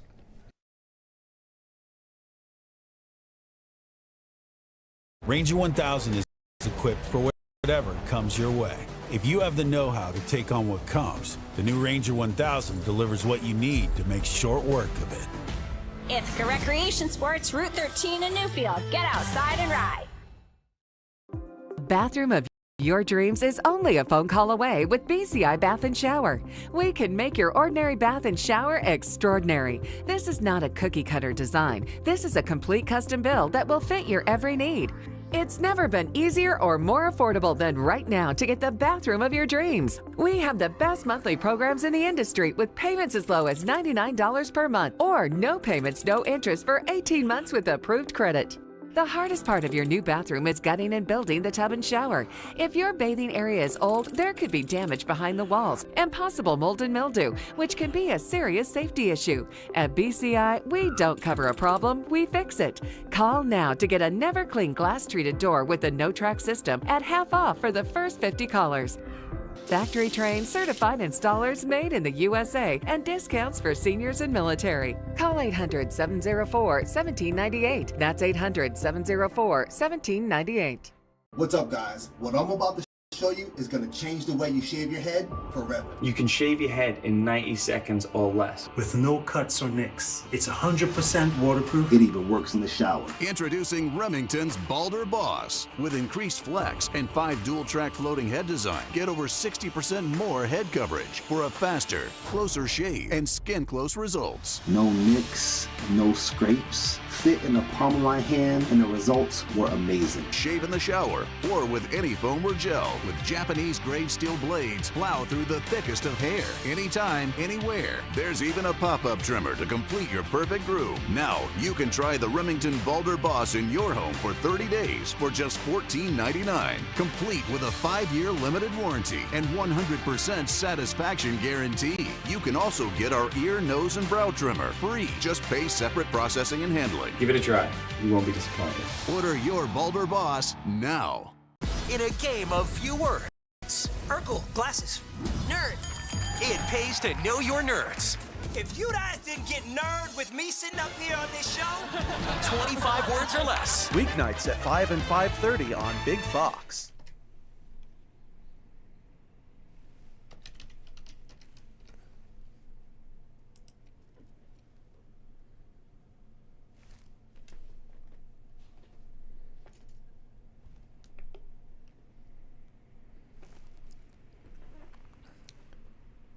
And we are back. Frankly Speaking's Roof Cam is brought to you by Boss Security and Horsets. Contact Boss Security for all your business and home security needs. We are broadcasting. Look at that beautiful. It almost looks like a painting. We are broadcasting from the beautiful Hesselson studio here on Marcus Street in Corning. Okay, so I received a couple of comments during the break. First off, there were some waves. I got those. Oh, okay, yeah, I don't have it up. I didn't copy and paste it. But they're asking, this viewer's asking about the proposal. Now, tonight there is the meeting about the New York State Constitutional Amendment, Proposition 1 it's called. So when you go in on Election Day or early voting or however you choose to vote, there'll be an option to vote yes or vote no for the Constitutional Amendment, Prop 1. Now, tonight's hearing is at the American Legion. It starts at 6 p.m. And Bobby Ann Cox, Esquire, and New York State Senator George Borrello, they want you to vote no. They believe it's to vote no. This is, and the person asked for specifics, and I think that's only fair. We are going to have experts about this on the program, but I will read you just quickly what the proposal is, the change. The change, I don't know how to highlight it specifically, but no person shall be denied the equal protection of the laws of this state or any subdivision thereof. No person shall, because of race, color, now this is added with a prop, ethnicity, national origin, age, disability, and then creed, which was already in there, religion, which was already in there, and then now this new addition, or sex, including sexual orientation, gender identity, gender expression, pregnancy outcomes, and reproductive health care and autonomy. Then it ends, be subjected to any discrimination in his or their civil rights by any other person or by any firm, corporation, or institution, or by the state or any agency or subdivision of the state pursuant to law. Nothing in this section shall invalidate or prevent the adoption of any law, regulation, program, or practice that is designed to prevent or dismantle discrimination on the basis of a characteristic listed in this section, nor shall any characteristic listed in this section be interpreted to interfere with, limit, or deny the civil rights of any person based upon any other characteristic identified in this section. So I know I did this once before. We're going to do it again. The legalese that's involved here gets a little wonky, but that is what the proposition actually is. You can find it online if you want to just search to see it for yourself, maybe a little bit better than me reading it to you. It's Prop 1 for the New York State Constitution. Again, if you're interested in that forum tonight, it's at the American Legion at 6 p.m. Okay, how am I doing on time here? I'm doing good. This is the I guess, quote-unquote poll that makes me nervous. A cultural research center at Arizona Christian University, they did a study that found that approximately 104 million people under the, quote, people of faith umbrella are not expected to vote this election. That's 41 million Christians and 32 million of whom regularly go to church. Just over half of interviewees, 51%, in a cultural research center at Arizona Christian University study, who identified as people of faith, responded that they are likely to vote in the presidential election between Trump and Harris. The people of faith label is given to those who identify with their recognized religions such as Christianity, Judaism, Mormonism, and Islam. The study found that the approximately 104 million people under the people of faith umbrella are not expected to vote this election, and again, including 41 million born-again Christians and 32 million who regularly go to church. Now, if these numbers hold up, that would signal a huge trouble. Well, depending, but huge trouble for former President Trump. So I just mentioned that because we try to give you all the information here on the program. Now, we talked quickly. Ken was kind enough to send in his recap of what he saw from 60 Minutes. Kamala Harris whiffed on an attempt to explain how she'd help boost small businesses and repeatedly deflected when asked about the historic flood of migrants crossing illegally into the U.S. since she's been vice president in a 60 Minutes interview that aired Monday. So, again, asking somewhat tough questions. She was not prepared. That's why I think she does this one-and-done kind of difficult interview and then goes to The View, as is already stated in her quote-unquote media blitz, The View, Howard Stern, Stephen Colbert, etc. Harris was unable to describe how her fiscal policies would work, quote, in the real world, including by passing both chambers of what is likely to be a divided Congress. Bill Whitaker accused her of being unrealistic. My plan is about saying that when you invest in small businesses, you invest in the middle class, and you strengthen America's economy, Harris told Whitaker. Small businesses are part of the backbone of America's economy. So you've got a lot of kind of political cliches there, for lack of a better word. That's when Whitaker interrupted, saying, "Pardon me, Madam Vice President. The question was, how are you going to pay for it?" Harris said, "Well, one of the things I'm going to make sure that the richest among us who can afford it pay their fair share in taxes." Oof, going to the greatest hits. It's not right that teachers and nurses and firefighters are paying a higher tax rate than billionaires and the biggest corporations.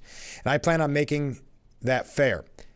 So Whitaker, again, interjecting, say, "But we're dealing with the real world here. How are you going to get this through Congress?" She said, when you talk quietly with a lot of folks in Congress, they know exactly what I'm talking about because their constituents know exactly what I'm talking about.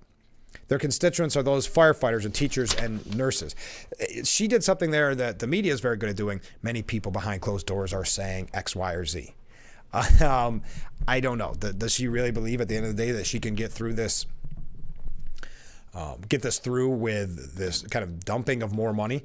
Harris's economic agenda, which includes increasing the amount in tax deductions offered to startups to $50,000, is estimated to add $5.3 trillion to the national debt, according to a nonpartisan analyst by the Committee for a Responsible Federal Government, or federal budget, released Monday, even while raising taxes on corporations, the ultra-wealthy, and others to the tune of $4.25 trillion. Now, as you are probably aware, the top 1% income brackets shoulder 46% of the nation's tax burden at a current taxation rate of 37%. The average tax rate for teachers, nurses, and firefighters based on those occupations' median income is 22%, but could be as low as 12% for married couples and heads of the household. Now, they've criticized kind of her word salads, where she goes kind of to that repetition, that cadence, or that repetition. Like if you recall that one interview where she said holistic over and over. So it didn't seem as well. And she also was asked about immigration and talking about passing that bill in Congress. There was an historic flood of undocumented immigrants coming across the border for 3 years of your administration, Whitaker noted. Arrivals quadrupled from the last year of President Trump. Was it a mistake to loosen the immigration policy as much as you did? Harris called illegal immigration a long-standing problem, again not answering the question, and argued the solutions are at hand, and from day one, literally, we have been offering solutions. Was it a mistake to kind of allow that flood to happen in the first place, Whitaker pressed? And Harris argued, the policies that we have been proposing are about fixing a problem, not promoting a problem. But the numbers did quadruple under your watch, Whitaker went back in. To which Harris responded, the numbers today, because of what we have done, we have cut the flow of illegal immigration by half. I'm sure Whitaker is probably going to get a little pushback from this. Harris has not been forced to, well, it's very much the Walz scenario, right? Where Walz gave that debate and wasn't prepared for a quote-unquote hostile environment, a debate-type environment. So he wasn't up to his A game, and that's why you had the awkwardness and nervousness. I think you have the same here. This is really one of her only serious interviews probably until Election Day, and she hasn't had that many the whole campaign. So I think she's not prepared with those. I don't know how. They haven't practiced, but not prepared with those answers. She said, I've been traveling our country, and I've been listening to folks and seeking what is possible in terms of common ground. I believe in building consensus. We're diverse people, geographically, regionally, in terms of where we are and our backgrounds. And what the American people do want is that we have leaders who can build a consensus. It's not a bad thing, Harris said, of making compromises on policy, as long as you don't compromise your values. Meanwhile, Democrat vice presidential nominee Tim Walz acknowledged that Harris has probably disagreed with the way he's embellished stories from his past. She said, Tim, you need to be a little more careful on how you say things, whatever it might be. I think folks who know who I am, I think they know the difference between someone expressing emotion, telling a story, getting a date wrong, rather than a pathological liar like Donald Trump. I think I can. I will own up to being a knucklehead at times.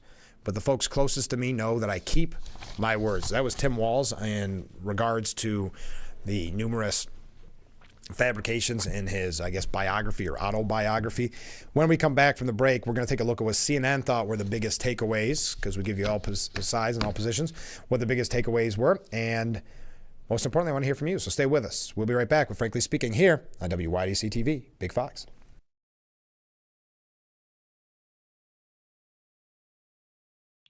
Wrongful death after a motor vehicle crash, the words say it all, but do not begin to capture the anguish, the suffering, and the loss.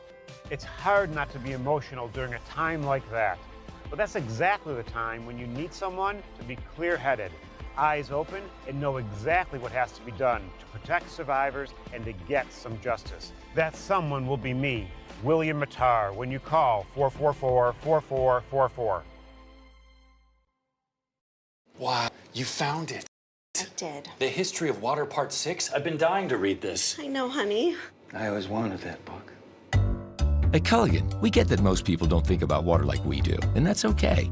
You see, when we install one of our high-efficiency water softeners, we're thinking about hard water and limescale buildup, so you can just think about longer-lasting appliances and softer skin and hair. At Culligan, we think about your water, so you don't have to.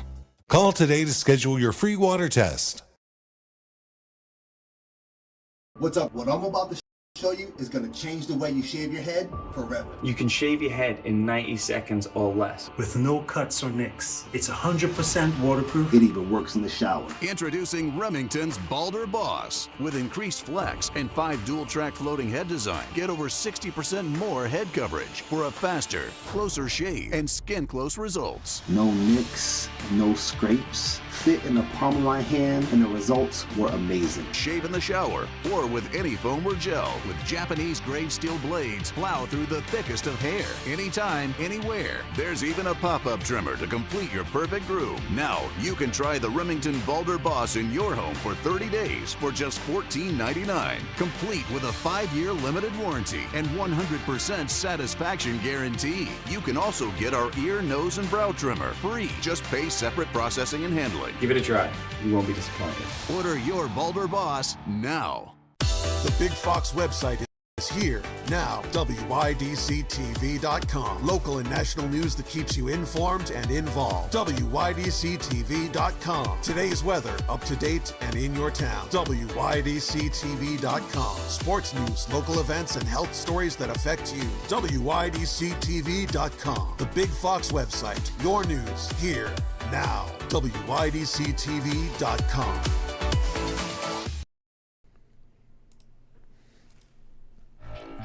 Frankly Speaking Roof Cam brought to you by Boss Security in Horseheads. Contact Boss Security for all your business and home security needs. Thank you so much to Boss Security for that beautiful view of Market Street as we broadcast live from the Hesselson studio here on Market Street Corning. From a viewer, Frank, can you please mention the address of what American Legion, where Miss Rossetti will be tonight in regards to proposal number 1? Okay, great question. It's at the American Legion in South Corning. I don't have the exact address. I assume it has one, but that's what the flyer says. It's the American Legion over in South Corning. And that's at 6 p.m. tonight. It's New York State Constitutional Amendment Prop 1 public awareness meeting. Yeah, I guess we just all know it locally as the American Legion in South Corning. So I don't really know what the exact, let's see. Okay, there it is. 8 River Road. So 8 River Road in South Corning. And that, again, is tonight at 6 p.m. Hear from Bobby Ann Cox, Esquire, and New York State Senator George Borrello on how Prop 1 harms families and children and why you should vote no. Vote no to Prop 1 and protect children and parental rights, women's sports and spaces, freedoms of speech and religion. If you want to find out more information or you want to find out about the organization putting this on, go to twintiersfamilyforum.org, twintiersfamilyforum.org. Okay, what did CNN think were the big takeaways from Harris's one-on-one interview? Can you imagine that a presidential candidate, one that has a very unique story, obviously Biden drops out, so she never had to primary. She didn't have to go through that kind of scrutiny that a normal presidential candidate does. Can you imagine then that it's actually news, that's as the former congressman was saying last week on the program, that it's actually news that the Democrat nominee is giving interviews, that it's a big deal, that it's noteworthy. Now, in the past, even with Trump, even with Biden was a little weaker because they had the whole basement strategy, but I think Harris has taken it to a new level. So kind of the shock, and that's why CNN did the 5 takeaways from Harris's one-on-one interview with 60 Minutes. Harris says Congress must act on border security. That was their big takeaway. Pressed on the record numbers of crossing and whether more action should have been done and taken sooner, Harris refused to answer, focusing instead on recent action that has resulted in a drastic drop in crossing and putting the onus on Congress to act. Another was no one-on-one meeting with Putin. Ukraine must have a say in the future of Ukraine, she said. Harris said that there will be no success in ending that war without Ukraine and the UN Charter participating in what that success would look like, but that she would not have a one-on-one meeting with Putin. Next, Harris and Cheney's alliance was on display. I hope that if you said to me 4 years ago, our Constitution is going to be under threat and it's going to be crucial for the parties to come together and to support Vice President Harris because she'll defend the rule of law, I know I would have said that's exactly what I'll do, Cheney said. When asked if she had imagined to be campaigning around Cheney 4 years ago, Harris said that'd be great. She's really diplomatic. Is Cheney really a story? Is Liz Cheney really this kind of story, or does it just fit such a perfect narrative that the media loves? Because put aside the fact that she's a Republican that, badmouths Republicans, which the media loves, and of course Democrats would love. But did Liz Cheney have some type of power that I'm not familiar with, or some type of popularity that I'm not familiar with, that this endorsement needs to be the major focus of this campaign?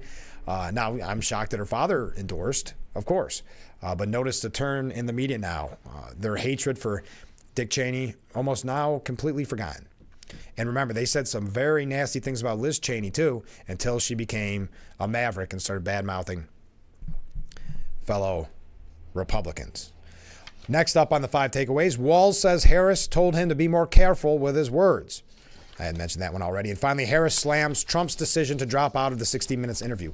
Now, why that is a story is also, I think, troubling in today's media cycle. That this could be her one interview, and you can write a glowing piece about the fact that she did a one-on-one interview on 60 Minutes and how important this is. She is a presidential candidate. She should be getting out and speaking to the voters. But then to criticize the guy who has been in front of the media, hostile media, all sorts of media. If he's not going to give your viewers the ability to have a meaningful, thoughtful conversation, question and answer with you, then watch his rallies, Harris said. You're going to hear conversations that are about himself and all of his personal grievances, and that you will not hear is anything about you, the listener. You will not hear about how he is going to try to bring the country together, find common ground. And Bill, that is why I believe in my soul and heart the American people are ready to turn the page. She gets better when it's a talking point she continues using on a regular basis. But it was interesting how she dodged the question on whether or not it was a mistake for the Biden administration to go soft on the border, for 3 years, a little over 3 years, and then trying to make that change as it neared Election Day. But dodging that question repeatedly. We got to take a short break. Stay with us. This is Frankly Speaking here on WYDC TV. Big Fox, please stay with us.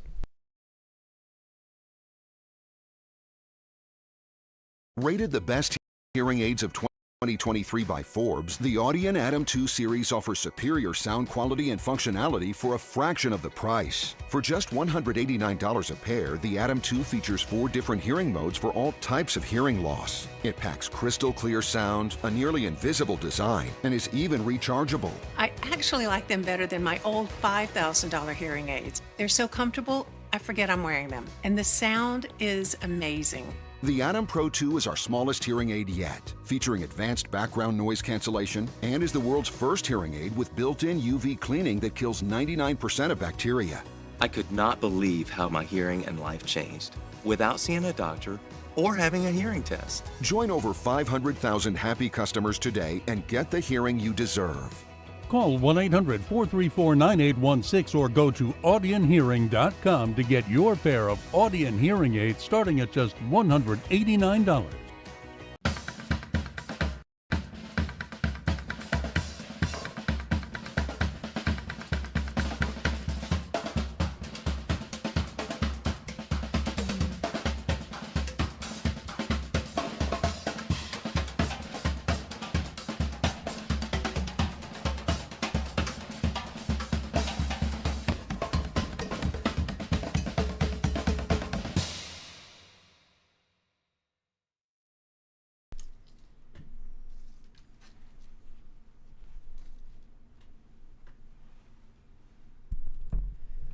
The Frankly Speaking Roof Cam brought to you by Boss Security in Horseheads.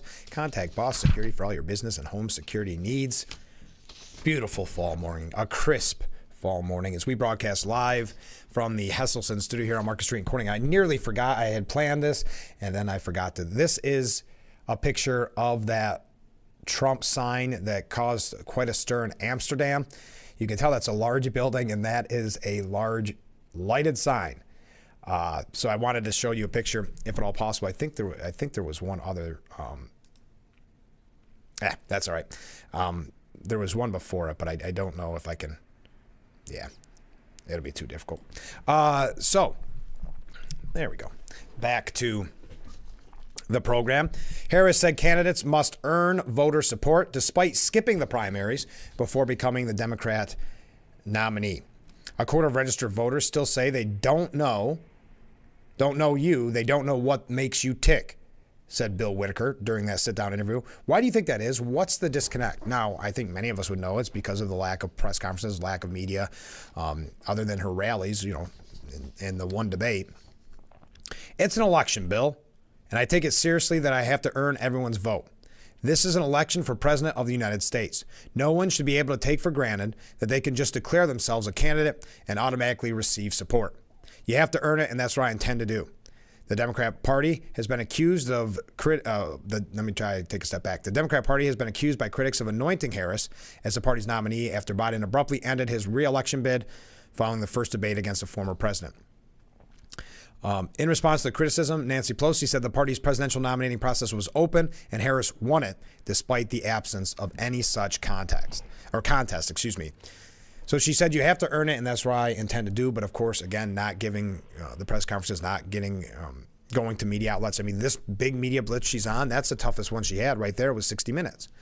And you got to give Whitaker some credit, even though they focused on Trump turning down the 60 Minutes interview. He did do some pushback, which she's not used to. If you recall, I think that's what threw Walz off so much during the vice presidential debate, when they actually had a follow-up question, actually holding them to, hey, that wasn't the question, this is the question.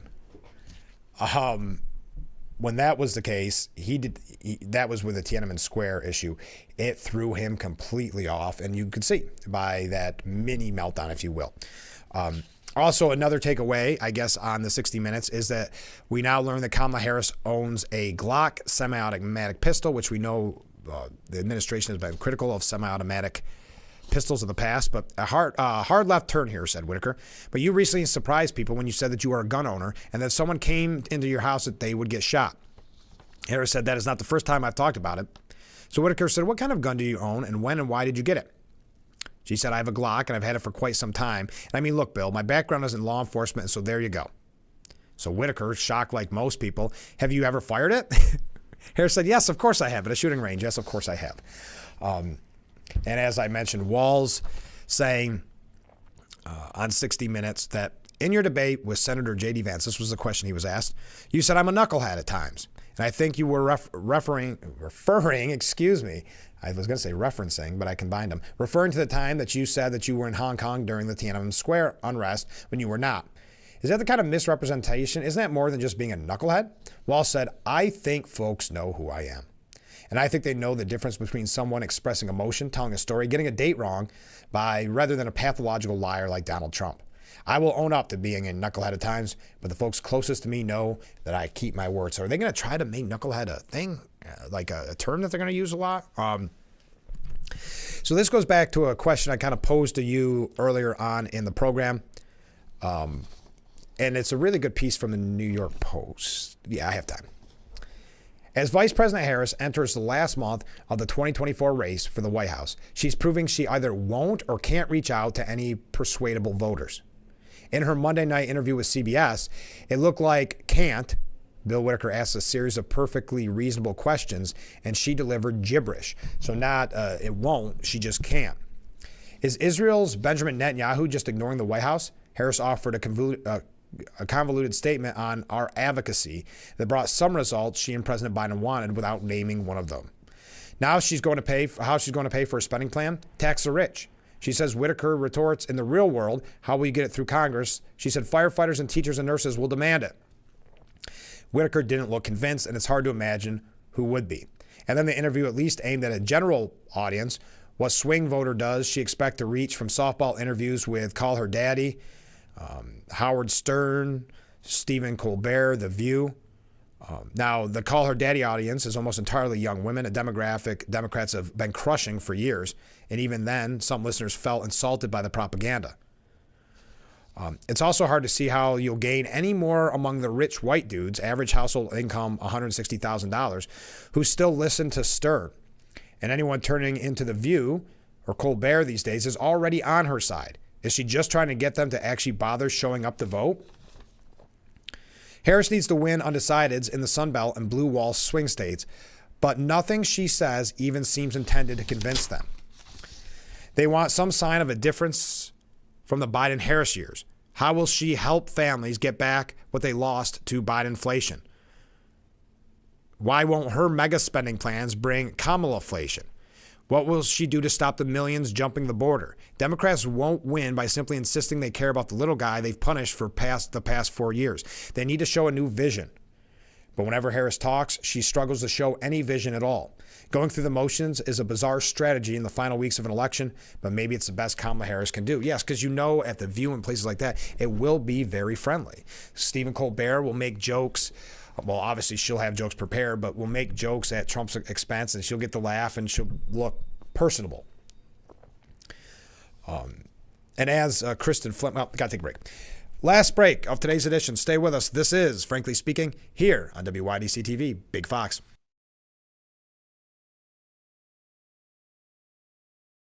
If you or a loved one regularly used hair relaxers or straighteners and were diagnosed with uterine, ovarian, or endometrial cancer, you may be entitled to significant financial compensation. I've used hair relaxers for years. I had no idea they could cause cancer. Chemical hair relaxers and straighteners have been linked to serious conditions, including several types of cancer. If you used hair relaxers and have been diagnosed with uterine, ovarian, or endometrial cancer, call us now. There's no fee unless we win your case. Call today.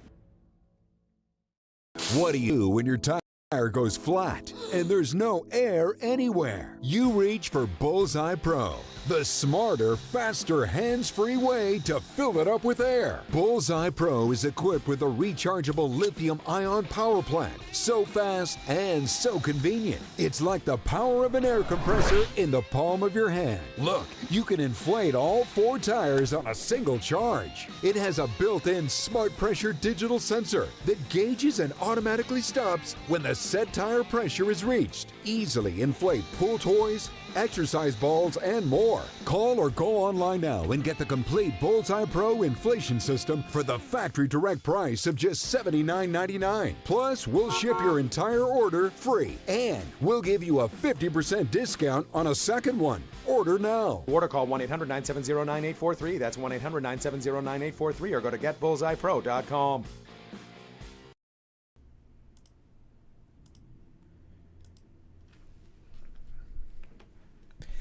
The beautiful view from the Frankly Speaking roof cam is brought to you by Boss Security and Horseheads. Contact Boss Security for all your business and home security needs. Welcome back to Frankly Speaking as we wrap up today's edition. We got some last minute waves in, and I appreciate that. A comment from a viewer to the current administration. It's no longer about the American people. It's all about liberty and justice for them. Thank you very much. Kristen Fleming said, what a joke. Kamala Harris avoids substantive interviews in favor of like that podcast. And I don't want to go through some of the graphic things said on that podcast in the past, or obviously on Howard Stern's show and the like. But Harris' strategy is to create an illusion that she's digging in. And all these friendly, airy chats provide cover and drown out her lack of depth. We need her on more shows like 60 Minutes, where Bill Whitaker pressed the VP on her economic plan, saying what we're all thinking. Quote, but we're dealing with the real world here. All right. Oh, a couple quick things. Just a weird, just out of the left field here. Did you see that Mega Millions tickets are now going to go for $5? With a promise of bigger jackpots and higher odds, Mega Millions tickets will more than double in cost next April, from $2 to $5 a pop. Lottery officials announced Monday, adding that the new price tag will come with higher jackpots. Okay. What, the $1 billion hasn't been enough? Okay. That caught my attention. One last thing before we go and make some last minute housekeeping announcements. The Hurricanes reveal a rudderless White House and an inept Harris flaws that you can find at the New York Post. You'd think the two key swing states with a total of 30 electoral votes would receive overwhelming resources and attention from the party in power after a catastrophe of this magnitude. Instead, the Biden-Harris administration's incompetence, indifference, and weakness on a host of issues, both domestic and foreign, could signal the Democrats' defeat. Now, a couple quick announcements here. Let's go through them because I want to wrap things up. Again, thank you to Sheena Rossetti for being on the program, telling us about her organization at twintiersfamilyforum.org. Find out more, twintiersfamilyforum.org. But also thank not only her for being on the program, but for putting together this public awareness meeting, because there's so many questions, and we are going to have Senator Borrello on tomorrow to talk about Proposition 1. But this is a New York State constitutional amendment, Prop 1 public awareness meeting, and it's tonight on River Road in South Corning at the American Legion. So don't miss that. That is tonight at 6 p.m. Also, I want to thank Matthew Bizzetti for being on the program this morning. He's running for Chemung County Family Court, and that means we've had all three candidates on. Now, come Election Day, you'll be able to vote for two of the three candidates, and I will give you a little refresher. We're going to have each of the candidates on before November 5th, just so you have another look at them and where they stand. Though, again, the judicial races are a little bit wonky when it comes to what I can ask and what I can't, but I still think it was I still think it's very informative and important to hear where they stand. Tomorrow on the program, we're going to be talking with Mariel Anderson. She is going to be at Marriage Music's on Sunday for a benefit for flood victims in need. She's also was a good friend with Dwayne Eddy, so I'm going to be talking with her a little bit about that. So that'll be on tomorrow's program. We have others that I just don't have in my calendar. So make sure you tune in tomorrow. Senator Borrello, Mariel Anderson, so many more guests coming up before November 5th. But thank you to everybody who joined us. Have a great day, everyone, and we will be back tomorrow morning bright and early at 6 a.m. I look forward to it already. Have a great day, everyone. We will see you tomorrow morning.